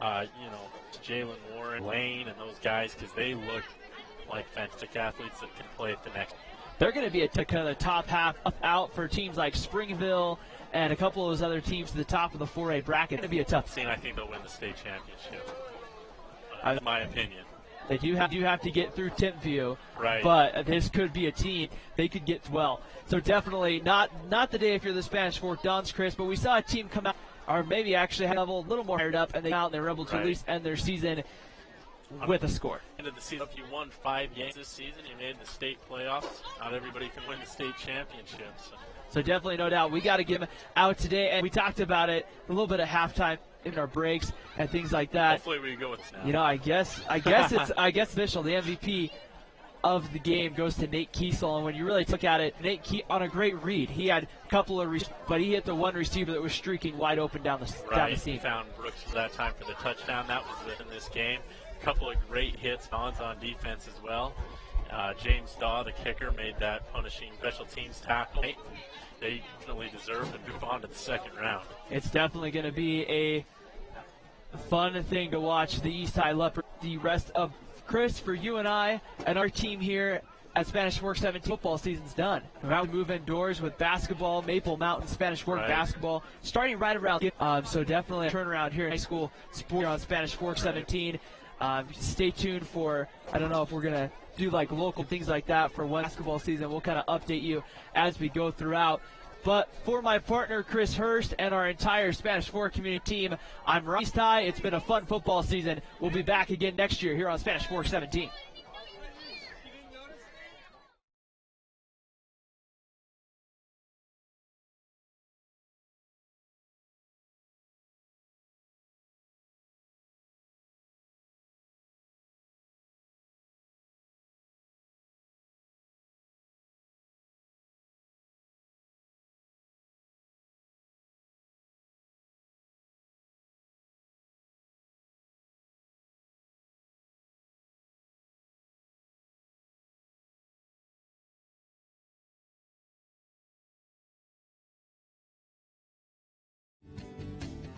Well, it's National Principals Month, and we know that Mr. K is a huge fan of NASCAR, so we themed our little assembly around that, had their teachers, and it was awesome.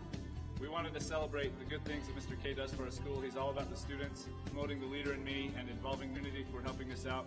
Rockies Tire Pros, we appreciate them for their help. We love Mr. K, our school.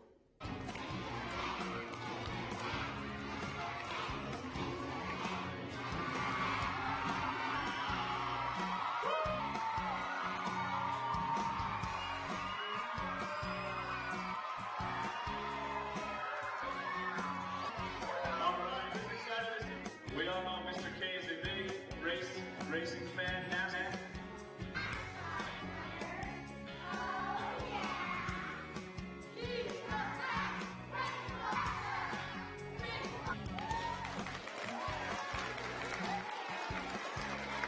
Awesome. All graders of 4th grade.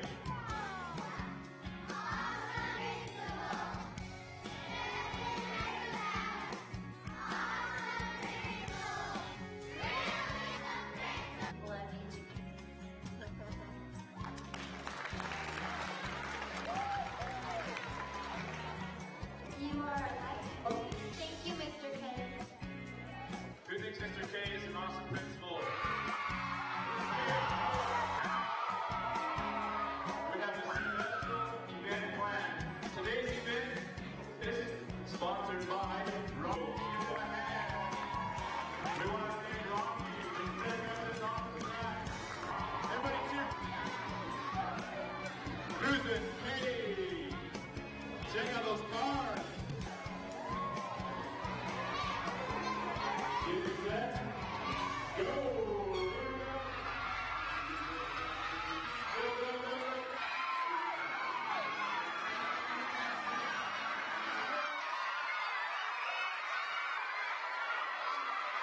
Who's our winner? All right, we got a trophy for Missy. The winner of a principal, Park Elementary, 2015. We want to thank Mr. King on every round of applause.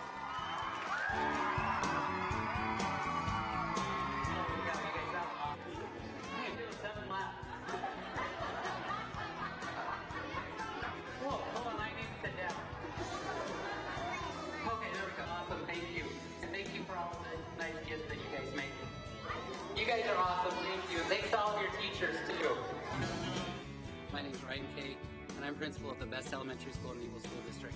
We're the Park Panthers, and our students and staff just support. and they are awesome, and I'm lucky to get to hang out with the best in all of Spanish Fork every single day. Ladies and gentlemen, they were 2010. They entertain, they energize, they enliven every athletic event on campus, off, unpersonified. Give it up for Grit and Group.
UVU's group.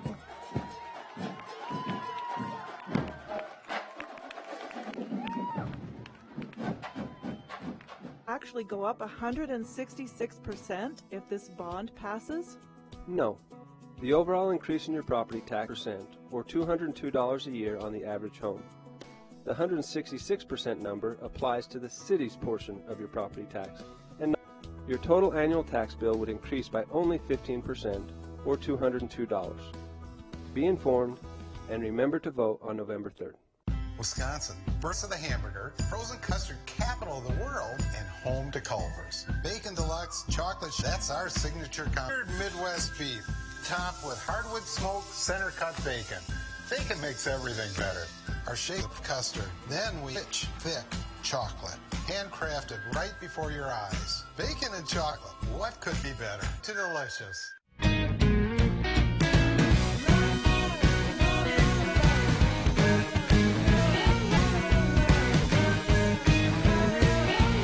Oops, better call Chem.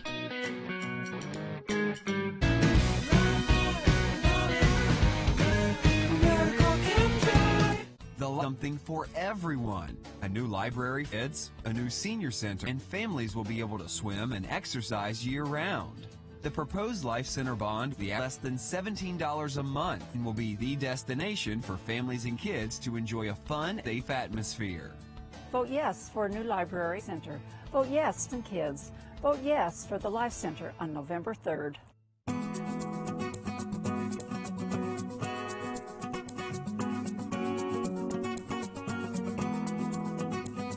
Welcome to the Spanish Fork of Commerce.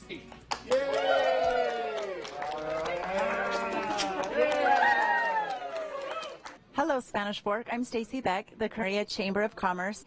We are at Big Brat Boutique here on Spanish Fork Main Street. I have Karis with me and Stacy. So welcome and congratulations. Thank you. You opened up this past summer, is that right? Yeah, around the Spanish Fork. Yeah. That opening week. It was fun. So what exactly do you have here to offer to the community as the holiday? For women's clothing, and we just launched our little girls line called Little Brats. So we have little girls clothes size 214, and we have purses, wallets, boots, pretty much, and we also have plus size. Oh, that's great. And then I'm sure you offer gift cards, so any men that are watching, they could sneak down here. Yes, that's a great idea. We've been seeing a lot of gift cards, actually, so that's good. Okay, awesome. Well, that's good for me because I have 5 sisters, and so everything that sisters would like. But then the problem is, on Sunday dinner, they'll show up wearing. So you've already family and the Western Nouveau. I mean, it's kind of. I mean, describe what you do. I know you've got daughters that compete for Snow College. I mean, some fun things. So that's kind of the name came about. We used to put out to do this, and so we kind of draw to a lot of the rodeo crowd, and we want to sponsor some of the women, those ones that have made it from them, and so we want to make everybody happy, from young to old, and Western, and not Western too, but like the idea behind this old building where it's vintage. Doesn't have to be uniform perfect, but that's the idea that we came behind it. The atmosphere here is so incredible, and I love this, unique to Spanish Fork. So we are located down the historic site at 325 North Main, right behind Castro Lupros and right next Tire Shop. Okay. Phone number. 801-735-8357, and we also have a Facebook page and also Big Brat Boutique. Love how active it is, and you're always giving us current updates and styles that it's constantly reminding us. And shop local. Keep the money here in Spanish Fork. And we want to thank Costco for providing the cake and Big Brat Boutique or pizza today. Thank you. Yes, thank you. And thank you, SF17.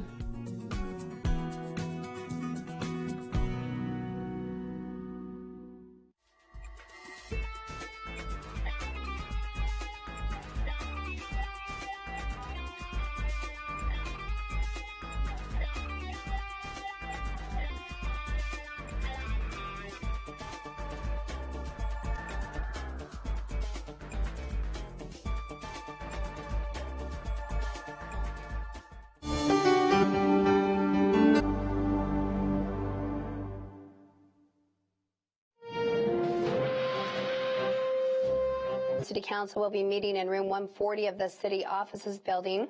As always, the public is encouraged to attend the meeting in person, but at live right here on Channel 17. Tuesday is election day for Spanish Fork. Make sure to exercise your remember, voting is your right and responsibility.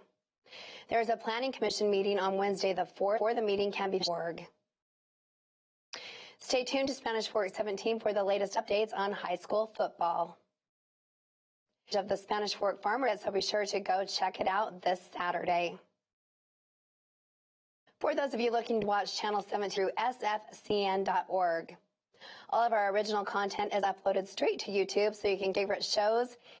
Our channel can be found at youtube.com/Spanish Fork 17. Want to watch live but aren't near a TV? Check.org and clicking on the green Watch Spanish Fork 17 button near the top of the page. The story fit for the news. Email us at news@fcn.org. Thank you for watching Spanish Fork 17.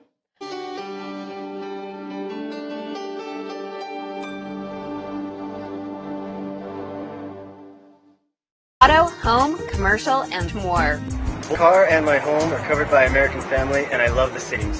I couldn't be happier with the way I've been treated. American Family Insurance. I'm not just a number, I'm Jack. Tim Shanto in Spanish Fork has received the Distinguished Agency of past 7 years for service. Let my family help your family. Save money on your insurance needs. American Family Insurance.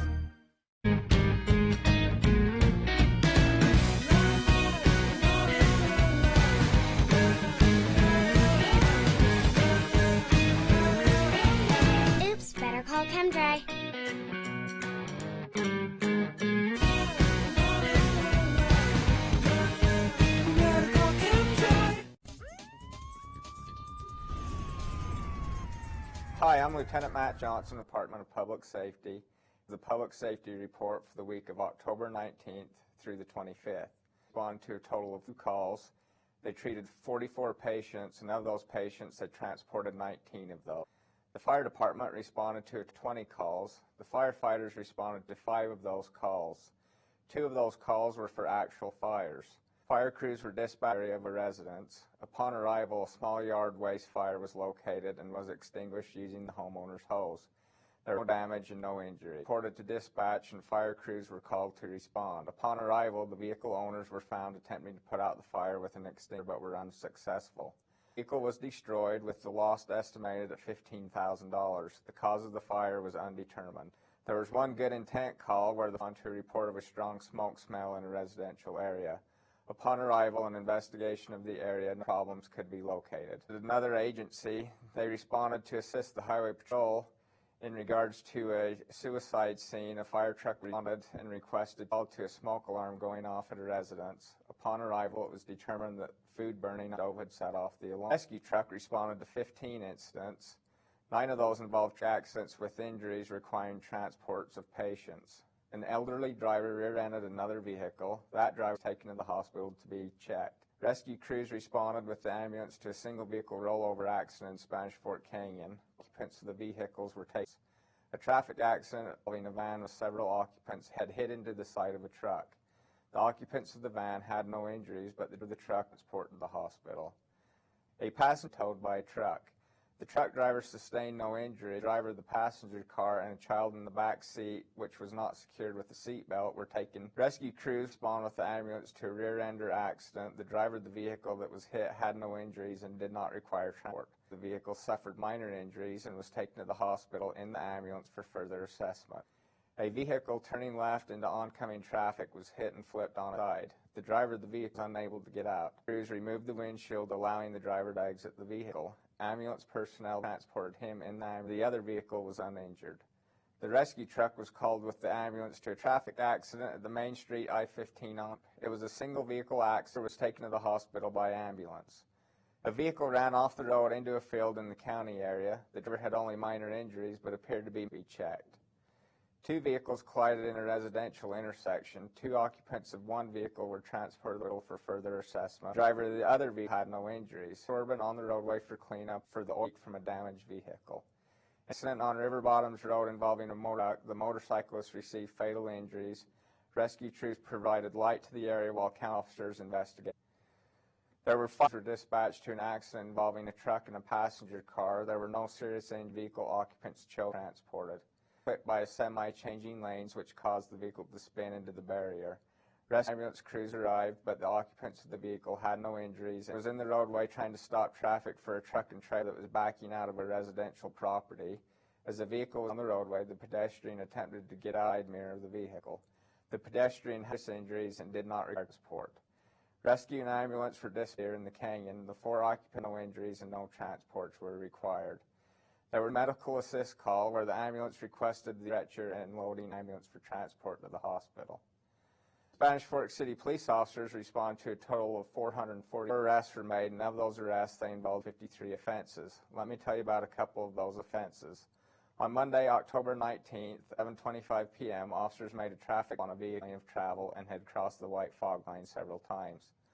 Upon contact with officers observed, tests were given to the driver. While he was doing the test, a canine officer arrived and searched the vehicle. The officer stated that his dog gave indication. A search of the vehicle was done and heroin was found inside the vehicle. The male admitted that he had just returned from Salt Lake where he had purchased the heroin. Utah County Jail on charges of possession of heroin with the intent to distribute, possession of paraphernalia, driving on a denied license within a single lane. He is a 44-year-old male from Payson.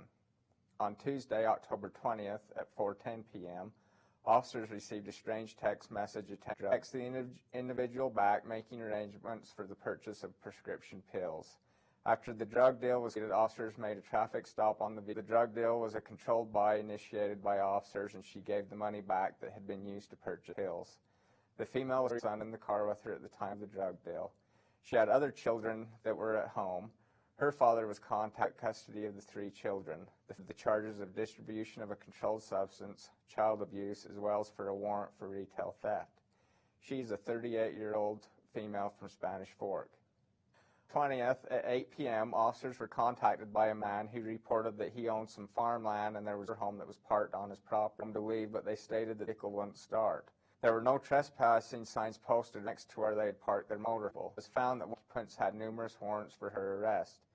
She was taken into custody with warrants. A search was conducted of vehicles belonging to the owned inside. When thinking about the found paraphernalia, they observed in plain sight paraphernalia and drugs. Also, they needed to remove the motorhome immediately. One female was taken into custody and booked in the Utah County Jail for the charges of paraphernalia, possession of methamphetamine and heroin, as well as possession of a controlled substance, as well as several warrants including possession of a controlled substance, retail theft, and money laundering. 36-year-old female from Murray. On Thursday, October 22nd at 11:40 p.m., officers made a traffic stop on a vehicle for speeding. A records check with 1 passenger was found to have warrants. The officer contacted the K-9 to respond and search the vehicle. The K-9 showed present in the vehicle. A more in-depth search was conducted and several paraphernalia and drugs were located. One individual was custody and trial. He was booked on charges of possession of a controlled substance, possession of paraphernalia, as well as warrants for possession of a controlled substance, and possession with the intent to distribute a controlled substance. A 20-year-old male from Springville. There were 2 warrants arrests throughout the week. Those involved a 34-year-old female never obtaining a driver's license. The second arrest was a 48-year-old male from Spring City. He was arrested for the warrants for expired residence and theft by receiving stolen property. The Spanish Fork Public Safety Department appreciates the efforts put forth by the citizens of Spanish Fork in regards to If you believe that you missed a crime or anything of a suspicious nature, please contact the Public Safety Department at 801-400, or you can follow us at sfcp.org. Thank you.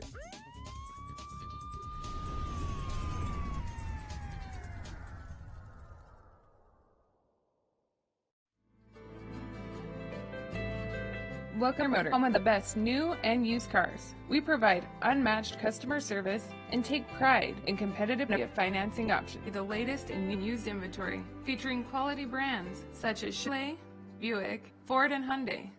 Painter Motor.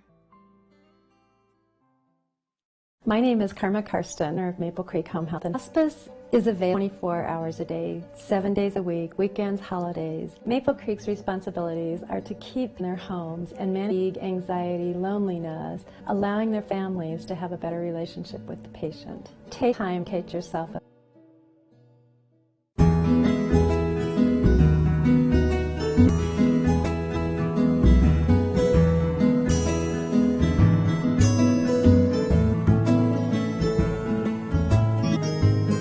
Clark Harrison Karras. I'm the Executive Director of the Spanish Fork Area Chamber. And as you can see behind today, about 35 vendors. It is a certified Utah's own market, which means this is all been raised and produced here in the state of Utah. We just want to welcome people. We've got Shoppers and Paytag, Provo, Orem, and then of course here at home from Spanish Fork and Salem.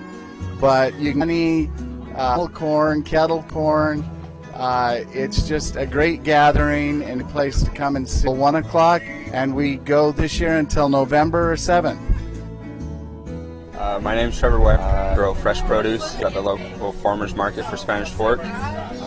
We do it because we love it. I love farming, bike-free, chemical-free. We just enjoy being down here, meeting new people and friendly faces. We like making long-lasting friendships with those people who come down here, and we love being down here and love supporting Spanish Fork. Hi, I'm Bill from Riverton, Utah. This is Spanish Fork, this farmer's market. This is a true farmer's market. It's not a bazaar trinket fair. A lot of years up north in Salt Lake County, and people here, evidently Spanish Fork and Utah County people, eat vegetables, and so they come here to buy sold vegetables.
Oxidation is a normal process of metabolism in the body.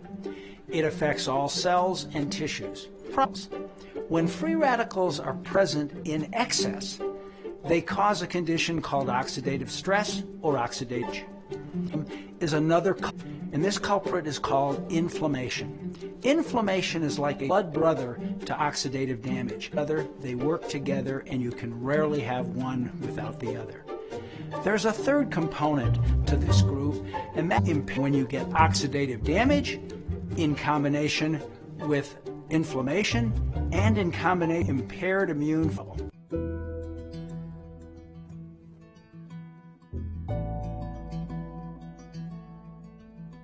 Hi, I'm Michelle, the South Utah Valley Animal Shelter. We wanted to let everyone know about some exciting news coming up.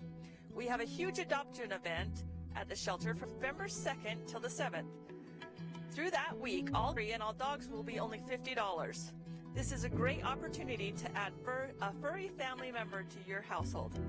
We are also having a rabies clinic here at the shelter on November 12th from 8 p.m. This is a great low-cost way to get your furry up to date on their free to call the shelter with any questions.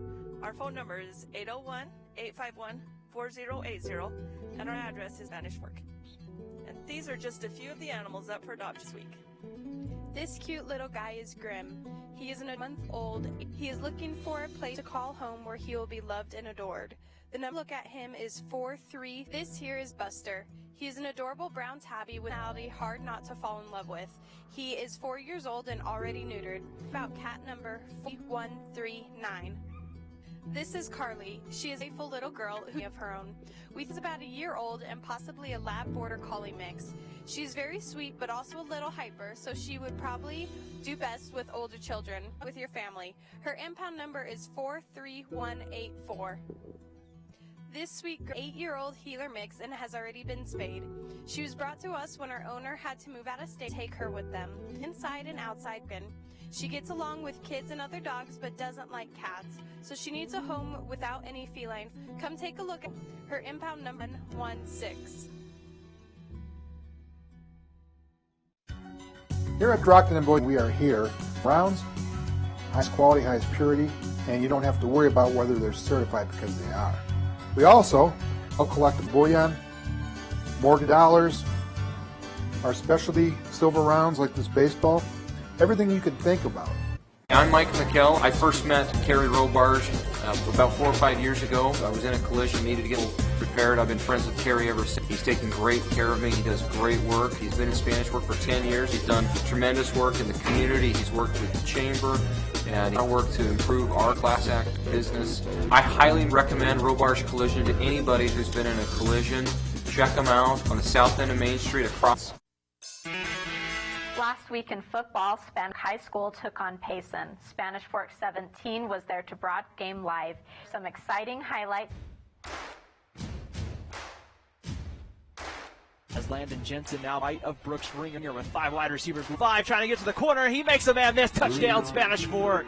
Used to maybe the 4A competition. Here's the give outside. Kind of sidesteps inside, and he gets in. Touchdown, Spanish Fork.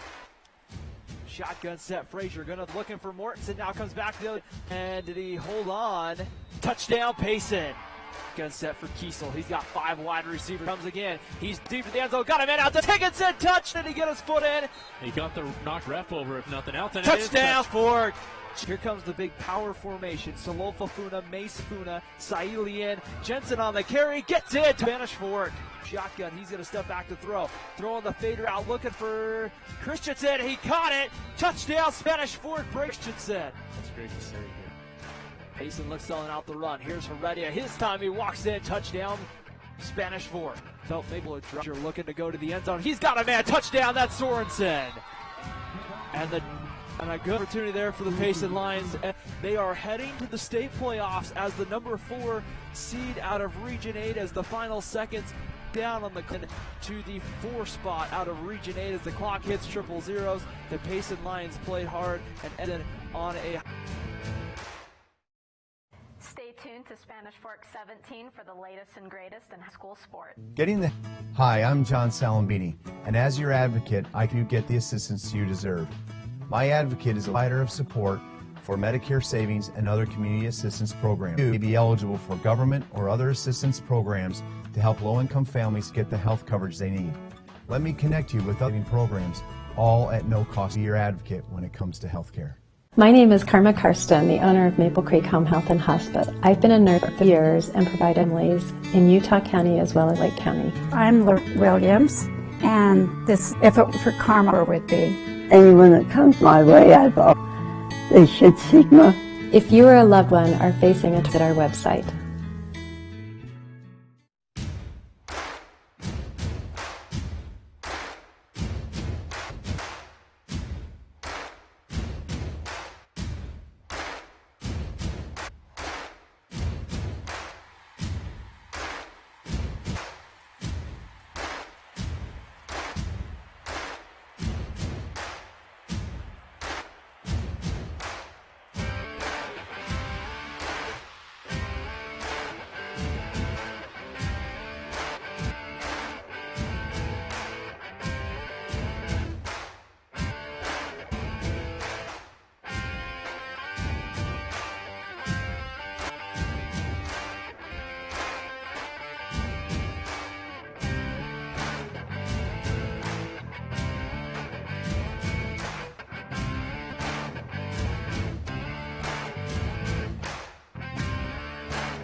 You already know that Spanish Fork Channel 17 provides high-quality local programming.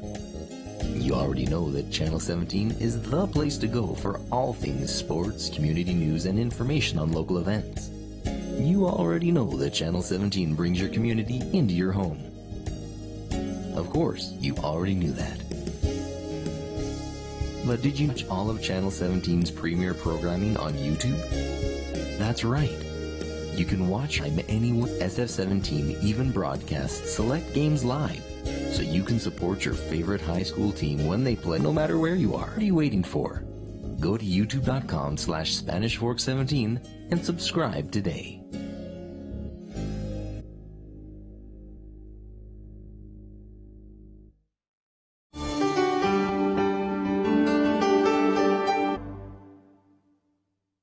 By now you've seen this side. It looks very patriotic, very scary. 100% increase. But is it true? So yes, we are increasing Spanish Fork's portion of that 166%. 100 and is it true? That increase is 166%. 166%. 166% increase on the city of this bill, and a 15% increase on the total property tax bill for that home. It's based on a $200,000 home. But is it true? Don't get deceived by the numbers. Yes, we are increasing Spanish Fork's of that 166. 166% tax increase. But how much really? 166% increase on the city's property tax portion.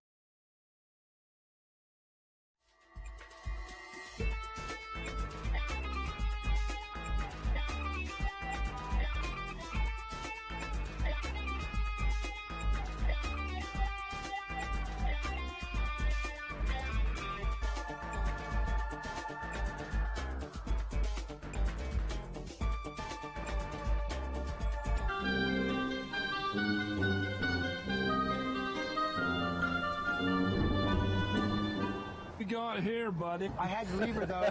She was from Payson. Yeah, so what are we doing downtown? Let me get this straight. Yeah. Halloween. Yeah. It's autumn. You got your autumn outfit on. Right. I'm wearing orange. Go on. Scarecrows down Main Street. Local business people have got the, and as you can see, there's precision. He's a rock star, and he's got his backup vegetable singers. Yeah, this is the vet band. Rock stars he's claiming to be #1. Yeah. Oh, yeah, he's got more you, Rob, better than me, too. Wow.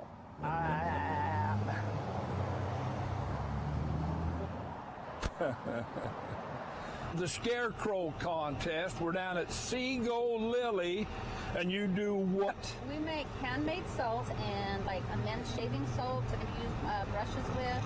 We make lotions and salts and all kinds of handmade bath and body.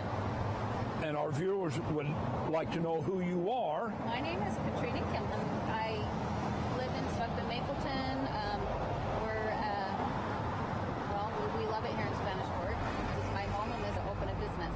And you used to work at KSL? I did, yes. So you know a little bit about this TV work. A little bit. How do you like our hair and makeup? All right. Very good. About the same as mine.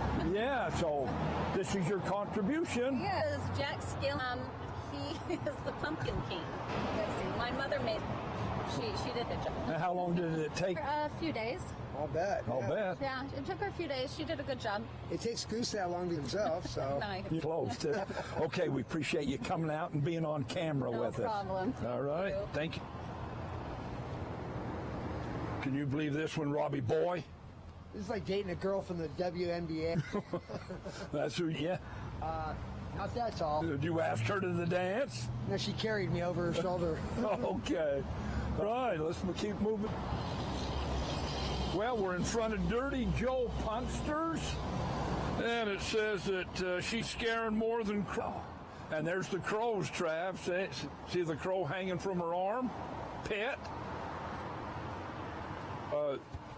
A wardrobe that you wore. No diggity, no doubt. Yeah. We're down to our guest. She's a lot of fun. And she is a lot of fun. Rob, you want to introduce her? I work at Aria Salon. And brand new in town. Yes. How long you been here? I worked at the old 2 years. 2 years. Attribution to the Scarecrow here is? I don't know if it has a name. We have guesses. But how about Marge Simmons? Boyd's? Yeah. And then you were saying Breast Cancer Awareness Month. And so you've got that included here? Yeah, we've got her wearing her cancer awareness scarf. Well, we thought that was neat, didn't we? Our cameraman noticed that the hat is the same color as the hair.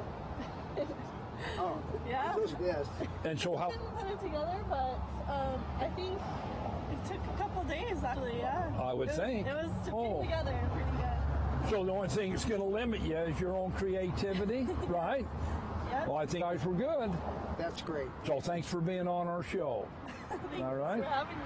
Okay. We'll keep moving. Wow. This looks like Bob Thorne when Val tells him to take out the trash. So we're going to ask you some questions. So, this one, Goose. Well, I think he's kind of... And I noticed it's got KC Gunnarsson, DMD. So is this Gunnar? I assume it would be, yes. But I think Gunnarsson Dental is in Payson. Good. You notice here, guys, there's a bone in his nose. I like the Thorne household. Old Rob's got a bone in his nose too. And we're still rolling down Main Street as well. So down Bank, and we have who here? I'm Trisha. And your contribution this year to the Scarecrow Is our pirate. Does he have a name? Well, you know, we're all fond of Pirates of the Caribbean, so. Oh. He's not called that, but we just base off of that, so. And I was asking before you got out here, pirates, big time. Well, you know, that's what you find when you go shopping. Oh. Trisha, on last week's show, he had bombs. Oh, wow. And so does Zions Bank contribute every year? Yep. And you do that? Because we want to be able, you know, we don't want to be, one is not participating. So you don't want to be a party? So we don't. All right. Think, Rob. It's all about this. That's right. Yeah. And so, do you think this will help bring new customers? I don't know. I hope. Yeah. We'll see. We hope too. So did you get a shot of that, Travis? Beautiful. Thank you very much for being here. You guys have a good day. All right. You too. See ya. What I've noticed right up here, it says flutterless. I noticed it has a ventilation system, much like you. You're flutter full. I wish you wouldn't. Wow. So, what do you think of a robot? I think it's excellently done. I think it's a lot of work put into it. And like you, it's got all pressure on. Yeah, and this looks like your, doesn't it? I'm known for my knobs. All right, we're going to move across the road now. We got some...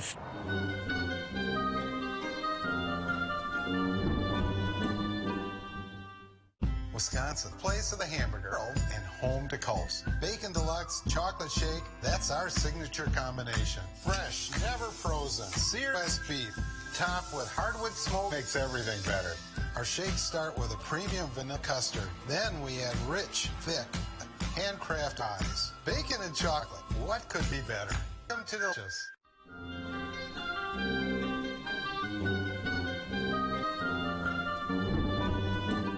All right, Robbie. Shade, and it's hard to pick up our guests in the shade. We're gonna. I don't speak Spanish. Ask for us. Ask. Is the cell phones insurance? Okay, and you say your aseguranza. In Spanish. Aseguranza. Ah, aseguranza. He did that good. How'd I do? Not that good. Not very good. All right, so what do we got here? Yeah, es la viuda, una mujer que perdió sus hijos. The woman lost the children. Oh, she lost the children. Wow. Ah, the woman and the children. And so that's why she's wailing and crying. Yeah. I can understand that. Yeah, I can. I can understand. Relate to that. Yeah. Wow. Okay. So how long have you been in business here? Is it years? First year to get in the. Yes, sir. Yes, the first. And why did you try it this year? Publicity. Oh, for the publicity and the promote. Oh, all right. How do you like Spanish? Yeah, it's good. You like the sound? It's good. And we love having you here, and we love having you on our show. I like it, all of them. Beautiful. Excellent. All right. Gracias. Thank you so much. Thank you for coming. Yep, Thank you, gracias. sir. Thank you for coming. Bye. We are still rolling down Main Street, and we're right in front of the what? The #1 drugstore in town? Which is Stone Drug? And Generation Pharmacist here, Stone Drug. I call him Young Stone. I get everything here. I love Stone Drug. Tell us about your... Well, we're always involved in local things here in Spanish Fork, and so this is one of our scarecrows. It was put together by the fine lady on Drug. So it's titled... Me. Have you ever met them here? Oh, wow. And, Just kidding, they're my friends. Yeah. Now, we do. We're always involved in the local politics and locals here. And, you know, the sidewalks sell. In the summer, we're heavily in the... You want people coming to Stone Drug. Yeah, of course. Not Walmart Pharmacy. Not Walmart, because we're the local guys. Yeah. We take care of everyone here. Oh, did you hear that? Right? Yeah, correct. We take care. Personalized. Yep, that's true. All right, it's a beautiful day. It is. Thanks. Take care. Appreciate being... No yep, problem. thanks. Take care. Oh, next door from... And who do we have here? I'm Kate. And? Billy. Bill. That's the Grim Reaper. And your business is T-shirts. the Big T's custom T-shirts. How long you been in Hispanic? We've been here just over a year. Oh. Yeah. And are your prices competitive? Start a T-shirt from me, custom made, anything you want. Beautiful. So tell her a bit about your... He's a work in progress. And what you got here? Well, he's supposed to be chained to the tree. Oh, chained to the tree. So he's on the loose. Oh, I'm Thorn. We both have issues. That's what we ought to... Val tries to do with Rob. Chain him to the fence of the house. Well, I like the shoes. Yeah, I got him actually at a garage sale. Oh. The mannequin. You didn't get those at Mr. Yeah. He actually came. Oh. Well, we appreciate the work you've done for the community. I love Spanish Fork. Oh, did you hear that, guys? Say it again. I love Spanish Fork. I love being part of the community. Rob, you and I and... It's great. Well, real quickly, what do you think of Payson? Payson? It's close. Nicest thing I've heard, eh? All right. Okay, we're going to keep moving. All right. Thanks, guys. Thanks. Hey, Scarecrow. Yeah, it is. Well, it's a Scarecrow. I get, but... Why's that? Isn't it, Goose? It's a flag stand. Oh, sorry. Sorry, guy.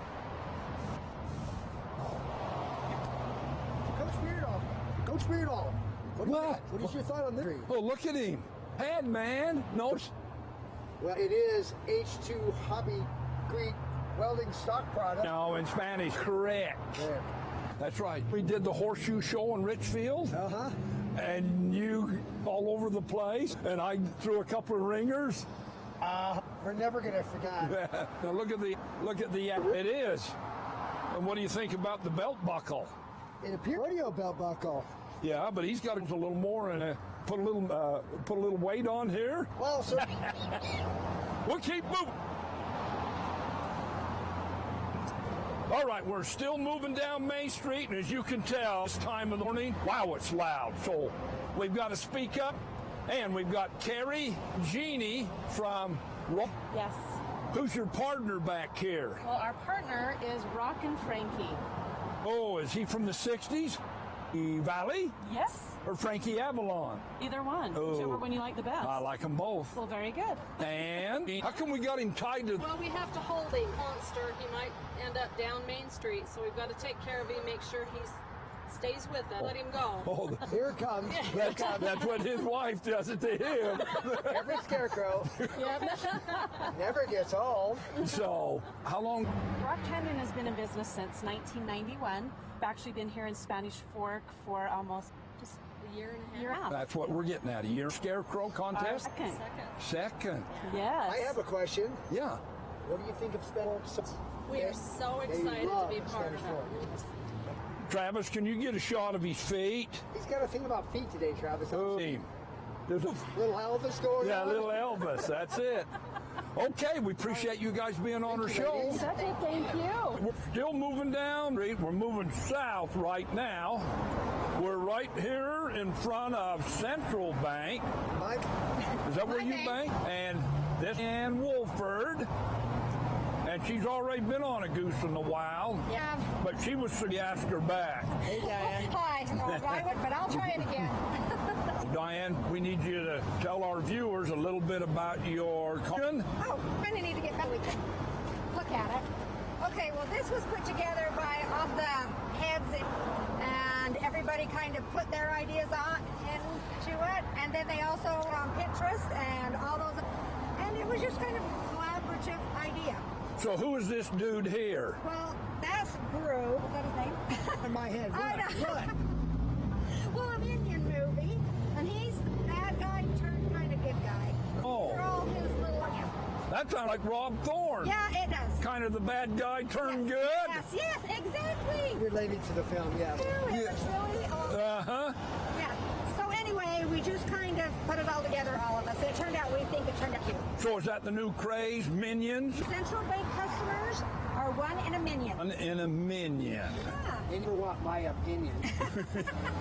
Okay. There'd be everybody on Main Street would do this because it just makes Main Street darling.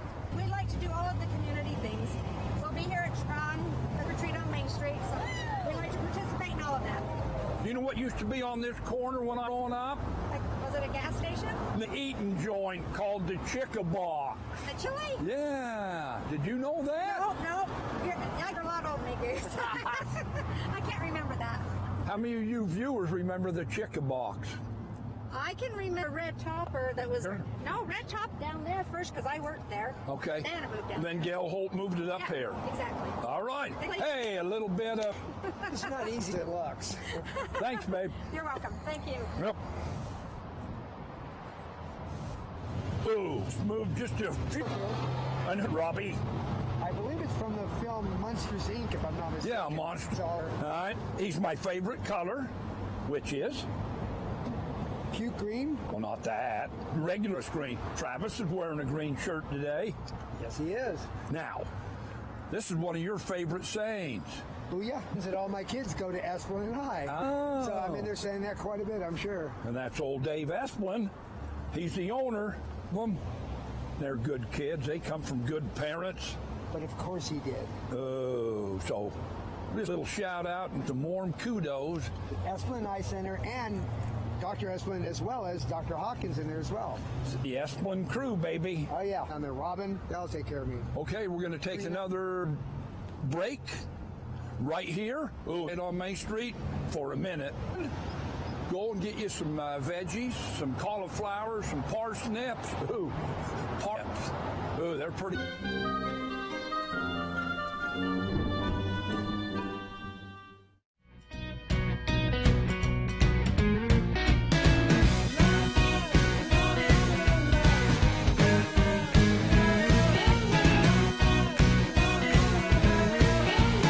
Oops, better call ChemDry.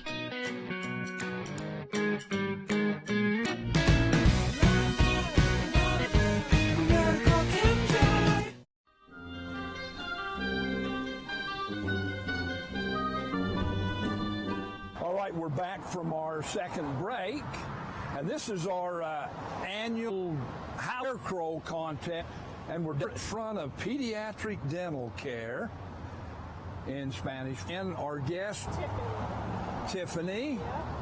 So who have we got here? I see many legs. Is this an octopus? Ursula. Oh, Ursula. How did you come up with that idea? You know, I'm not sure. One of the girls just the idea, and so...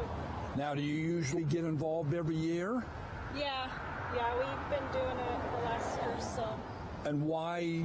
We just do it for fun, just for the families that drive by. It's fun to kind of show the fun stuff we do around works. And what do you think of Spanish? Oh, we love it. Oh, did you see that? Did you see that? We loved it. Yeah, of course. It took them a few hours to put the bottom together, and then I actually did the head. Oh, you did the head. It probably completed all.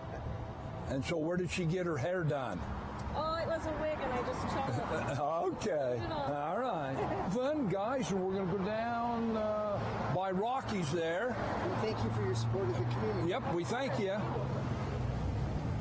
righty, we're here at Big O Tires, right? That's right. And you are who? Are you one of the big wigs? The biggest wigs? Yeah. Oh, Cool. Hey, We never get the biggest on our show. that's right. We got the biggest this time. So, is this paid in the Scarecrow contest? I think this is year number 5 for us, the Scarecrow. This is the first year we went all out, I think, able. So, Since I think the viewers at home would ask if they were standing here. Yeah. Okay, let's go with what is the Michelin Man? regular tubes that you see in your everyday tractor tire, farm tire, lawnmower, just all put together, whatever we could find together. So, and yeah, spray painted all white. And how long did it take you to put him together? Probably about a week and a half, 2 weeks. Oh, I got some Michelin's Ranger, and they wear like iron. Wear like iron, but ride like butter. Yes, That's sir. right, ride like butter. I like that. That you want to let the community know. Oh, just super grateful for their support. We're grateful for their just anytime there's something that needs to be done, we can pitch in and help, and they're always there to help with us. So it's just a great family of community. It's a great town, isn't it? It is the best. Spanish Fork. A number one. Right. If I was going to ask a question, it'd be bigger tubes and you have a compressor. You can figure out the framework for him. He doesn't just hold himself together. There's bone and musculature. Absolutely. Like I said, he's iron and butter and rubber, you know, so he's got to have the best of everything. I like that. Yeah. That's a good way. That's a nice set. Our next guest. Thanks, Matt. Hey, thank you. I don't think so. What do you mean you don't think so? Wow. Wow. Really? I wonder where they got the head from. Yeah. Too many crunchies. What's that? Look at the crunchies. Look at the crunchies. Wow. Old Stone. Ice cream. Ice cream's not good for you? Come on, guys. I support our local business. What do we got here? What's he been eating? No wonder he's wasted. Not everybody has ketchup on everything. Oh, and I love ketchup. Let's move next door. I know this one, Travis. This is the man in the yellow hat from Curious George, or as my boy calls it, Monkey George. Where's the monkey at? I don't understand. Now it works. Tell our viewers. This one is from the Frolic family. Frolic? I believe it's Matthew Frolic. They used in the second ward. He used to be the bishop of the second ward. I assume it's his family. Oh. I hope I'm not wrong. Given the second ward? I did it. Yes, it was. All right. So you believe the Frolic family all together? Travis said that. There you have it. Travis said, so let it be written, so let it be done. With my lid. Yeah, that's it. Give me my hat back. Does that look better?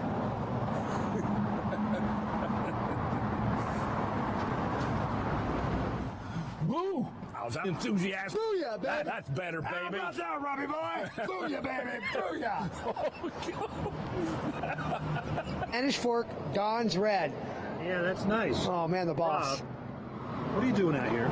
I'm just out with Travis. Where's Goot? I don't know. You're the boss. You're the boss. Yeah, I don't know everything. You're the one that was with them. Travis, let's go looking for him. And you a goose call. Oh, boy. Well, look what we got here. What are you doing, push-ups? Your truck fail again? Oh, I get it. You're pushing Told you. Pushing a Chevy. Get it? Yeah, people. Gosh, there, Goose. Okay, Trav, take a look at the beautiful day. Beautiful day. It's October day. Let's get rid of the orange. On all the way. Be Fork rules. These Fork Rocks. We've had a lot of fun, haven't we? We're watching you all around town. You have to have fun. It's been a lot of fun. Thanks.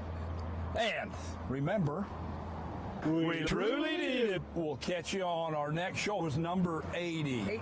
80. Booyah!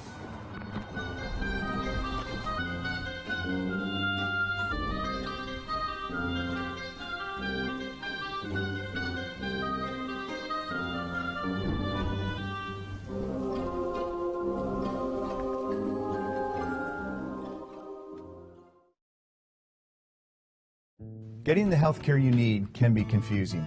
Hi, I'm John Salambini, and as your advocate, I can help you get the assistance deserved. My Advocate is a leading provider for Medicare savings and other community assistance programs. You may be eligible for government or other assistance programs. Come families get the health coverage they need.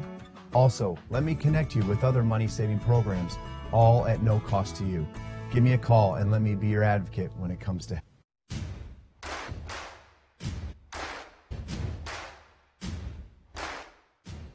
Well, the weather is a little bit cooler. The leaves are changing. Now that can only mean one thing, that high school football is one more game, the play-in game today between the Sun Hills Skyhawks and the Maple Mountain Golden Eagles. Brandon Crow alongside Mitchell Marsh on SSTN 617. Today we are bringing you the play-in game. The winner of this, Mitch, goes on to play in high school on Saturday. Tough test, and if they do play at Highland, it'll be 3 games within 7-day stretch. These two teams faced off just 4 days of Salem Hills, blanking 22-0. Different from the Maple Mountain that we saw at the beginning of the season, though. It definitely is. And just a quick breakdown for this: 8 Mountain Spanish Fork and 6 tied for the last spots. So by virtue of the tiebreaker, Spanish gets the number 4 spot, and we'll play at East High School on Friday. We're going to take a quick break and be right back with more coverage of the game.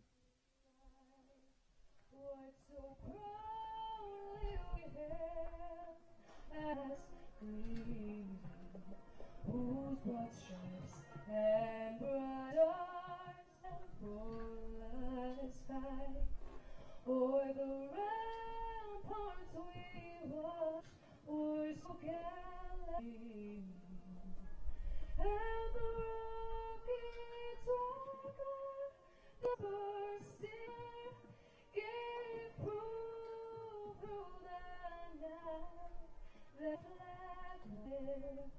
Oh, sailors, stand stars, single banner and wave, hands of the free, and the home of the brave.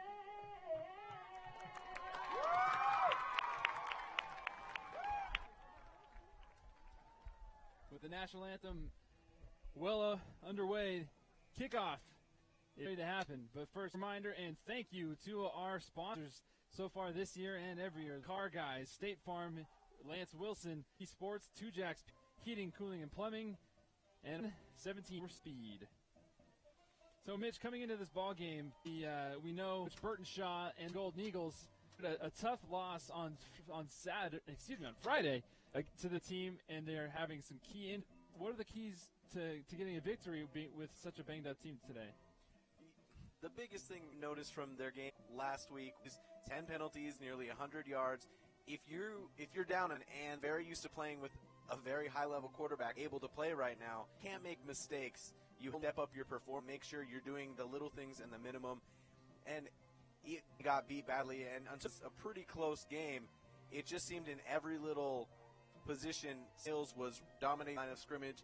Players for Maple Mountain who aren't hurt were not able to get the ball in their hands. So if they can do the little things, they can run the ball just enough. Obviously, the film from Friday, and they have to learn from it.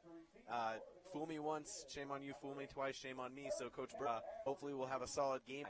And here comes the kick. Alex Baker is set to kick for the Skyhawks. And we are fielded by Wes Child. Wes Child with the fake reverse gets it to Harrison Casper. Casper to the far side, past the 30, on his feet and brought out of bounds. Just be spotted at the 45-yard line.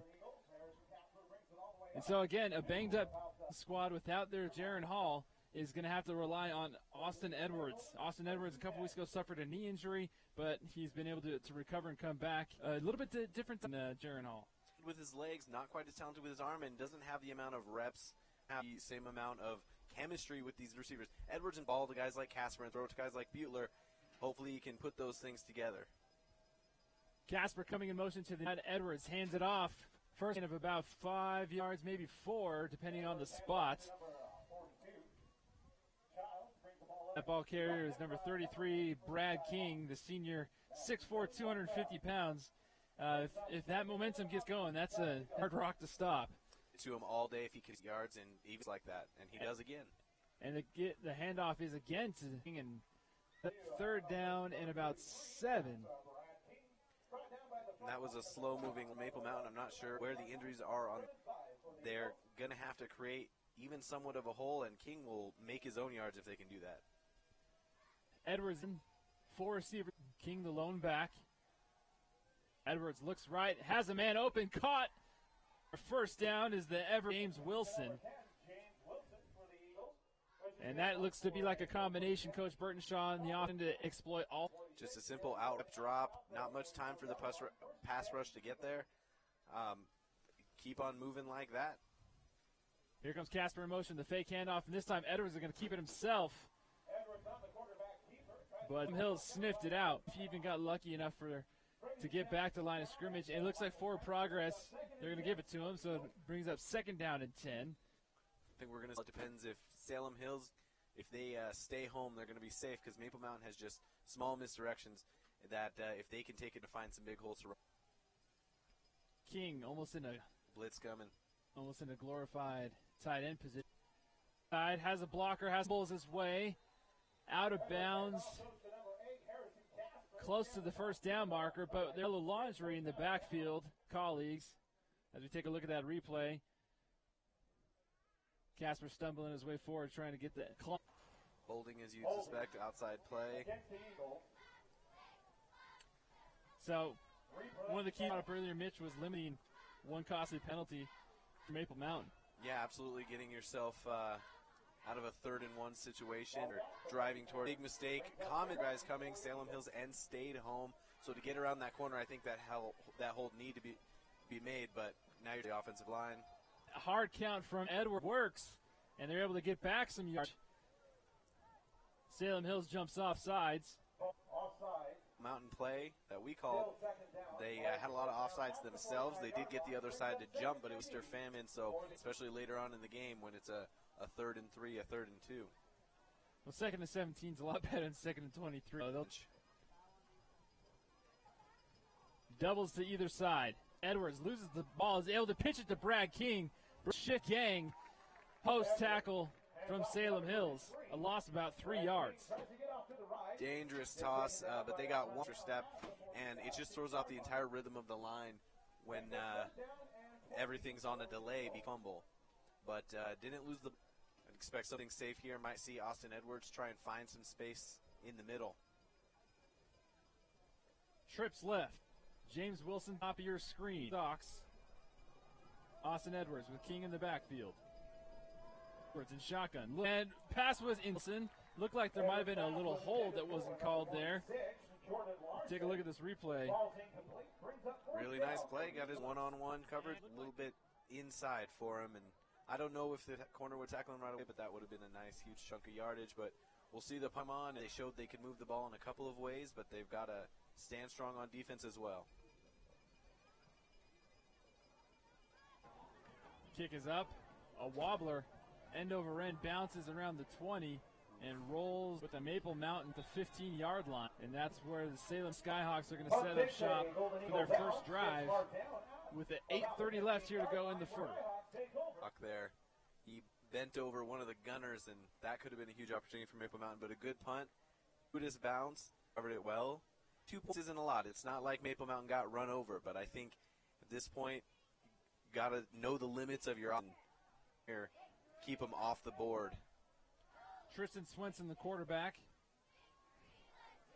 A heavy set package here, and Sheaver caught at the 35 and dragged down past midfield at the 47-yard line. Maple Mountain. But there's a flag. Scott Elmore.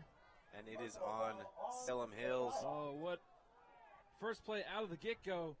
Swenson to Cooper Smith, one of the senior captains, but Carter Shaw he had inside space. Got a little bit lucky that Shaw was able to wrap him up and take him down because he was barreling right down the field, but that was a simple taking advantage of one.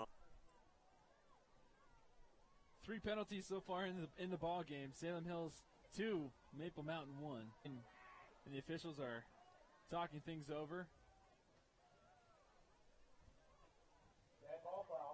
So dead personal foul.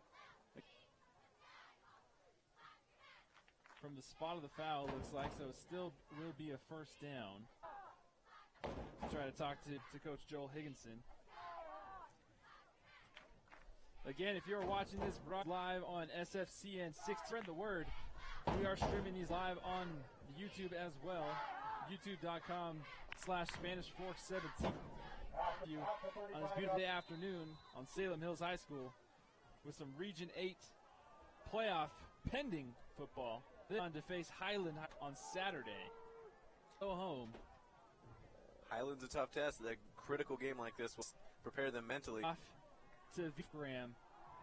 And Wolfgram is brought down the line of scrimmage. Looks to be about Zach Maurer, the ever dangerous defensive stallion for the Golden Eagles. Maurer tackle after a jersey pulling, but you do whatever you have to do to get that guy down, because that could have been a big chunk of yardage, because Maurer not going to get out there if he was able to reign free. So doing their job, trying to take this one play at a time. Trips right, Swenson. Intended, caught, and brought down just shy of the first down. Zach Simmons, a senior tight end. Linebacker who undercut it but didn't have the height. You have a lot of height right there with Simmons to be able to go up and grab that right there. First time they'd really spread him out. I don't think Maple Mountain quite had the second receiver covered, so might have caught a break there. That's a long two now. Swenson. 4 receiver set. Looks like correction eluded by Swenson, but still brought down behind the line of scrimmage for Maple Mountain. Looks like to be a miscommunication between Garrett Lloyd. A miscommunication, turns left, the man's not right. Now he lined up on his right, so it would have been a pretty odd play to hand the other way. Might be on stake stall a Salem Hills drive, and Salem Hill looks like they're going to be able to throw today. So every mistake make a big difference. So Maple Mountain dodging a bullet there with less than 6 minutes to go here in the first quarter. An end over end high, plenty of room to run. Comes to the near side, dodges a couple tackles. Nice stiff arm here, and is brought down out of bounds. Bueller hesitated a little bit. First of all, looks good in all white everything, Under Armour, socks, shoes. He was looking for his holes, but once you commit to the outside, he really should have turned it on. He's got more speed than that, but good field position start out here for Maple Mountain. Edwards with a new running back this time in the backfield. Looks to be Jordan Larson now getting, and the bowling ball play for 3. Goes to number 46, Jordan Larson. Gaining about, officially, Mark, a long 2, bring back. See a few different running backs. Casper will spend some time back there. Larson and King we've both seen last week. Larson with carries for 34. Edwards with Wilson at the top of your screen to his right. And Edwards is going to keep it, call his own number, has a huge hole, dances and juke, getting some pull from his teammates, but still will be about 3 yards shy. Brings about 3rd and 3. Ball be spotted at about 48 yards. Well, has more room here in the way, but a manageable 3rd down, and regardless, you're not going to give away too much field position here.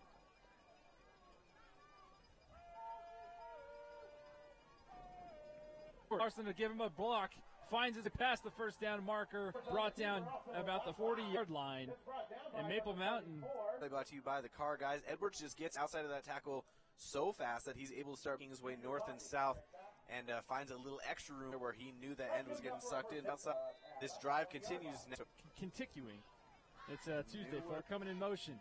The ball is handed tackle in the backfield, turns it upfield. It looks like did the ball come loose. Talk about mistakes. I think penalties can overcome to some degree, but turnovers not going to. Looks like when they jump on it, but with the ball, if it does come loose, a good run, eluding some guys in the backfield there, but Salem Hill certainly have penetration. And 7 from the Butler to the near side. Man, and ball goes to handoff to Larson. And Larson inching his way close to first down. Markings up 6 in the box most plays, but the spread is making them a little bit more cautious, thinking more pass rush, and they're finding room between the tackles and between the guards even. For Maple Mountain, as Austin Edwards look Coach Burtonshaw on the sideline for a play. If you can, he's liking the side of the field. In the box. Edwards, just like you called, Mitch takes it himself, heads straight towards the sideline, finds his way to the first down. Made a decent year so far. Yeah, you do what works. Edwards finding some space right there. Title game, as long as something's working, keep running it.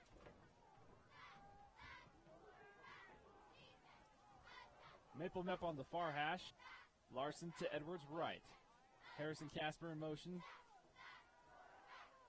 And Edwards fires in and out of the hands of... The second pass attempt of the day for Edwards be probably a minimal advantage. You know, you want the ball there a little bit sooner, give your ass, try and make some yards, but regardless, if you're Austin Butler, got to catch that for your quarterback. That was in hands, arms, chest, and want it. Can't make that mistake too much. Edwards hands the ball off to Larson. Larson chugs his way past defender right. So third and about a long 2. Wouldn't be surprised to see up the middle this time. It's that line for Maple Mountain is getting pushed, and they're usually getting someone to the second level as well. With a slight breeze, we all know is well within Tanner Dayton's range. Oh, jump right there. Looks like a penalty, but again, these come costly moments in the drive for Maple Mountain. Third and short in the red zone. Can kick from 50 on. Excellent guy. Get 3 points on the board, something you didn't do on Thursday. You put that in with one little mistake. Doubles on each side for Edwards. Casper again coming into the night. Snap is high. Larson still on his feet. Looks like almost any to get a hand on Larson at that play. Set up some field goal position for Tanner Dayton, but not enough protection from to the outside. They have been able to push up the middle for 4 to 8 yards, but when it's longer than that, maybe they just wanted to by the way Salem Hills is playing up front when they think that's coming. Be about a 43-yard field goal attempt. Hold is down, and the kick is locked. He doesn't realize it. The kick is blocked by Salem Hill. Front line, but that time there was penetration everywhere. Both sides, it seemed, could have gotten a hand on that. I didn't think Tanner Dayton took his time also. Something that we've seen happen earlier throughout the season with Maple Mountain. This is not the first time their kick has, whether it be a PAT or a field goal attempt, a defensive front being injured. That hurts. Peter Quinson, the Blues. And this was picked off on the... Waited too long on every occasion. He had plenty of time, plenty of space.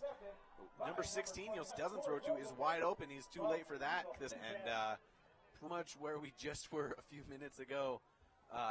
Last set of downs for yet a second chance. But this is by Swenson, who's just had open receivers in there. Just waited far too long. And he gave him a chance. That's a big mistake. Defensive MVP on team season in my book. Off to Jordan Larson. Jordan Larson again plowing his way. When it's that ball, he is just running straight defense. He can do so many things all by himself. If you're Maple, you don't have that X factor that's going to be able to take you to the next level. You have to fight for every yard. A gain of 3 brings up 2nd down and 7. And the first quarter is closing seconds to the lead for Austin Edwards. Pass is caught by Cam Ace, number 15. It's worth every little bit of it. Just crossing the middle, had plenty of space as the safeties were in a little bit deeper. It's still third.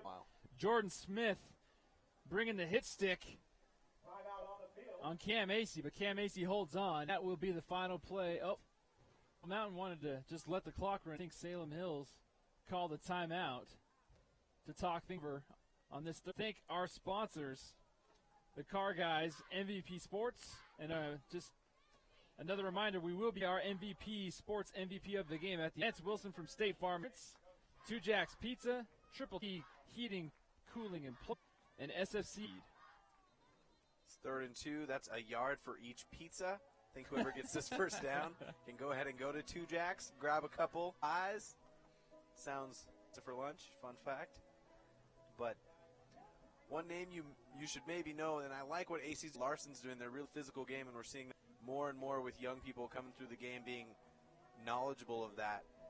One kid who's blown up right now is McCaffrey. As a receiver I watched growing up, and he was the kind of guy who just got destroyed over the middle, and a lot of the flashy receivers not willing to do that. Now McStanford takes that same punt ball on all-purpose yards. You have to be willing to get hit if you want the ball in your hands and make things happen, and hopefully can step up. And it's pigskin.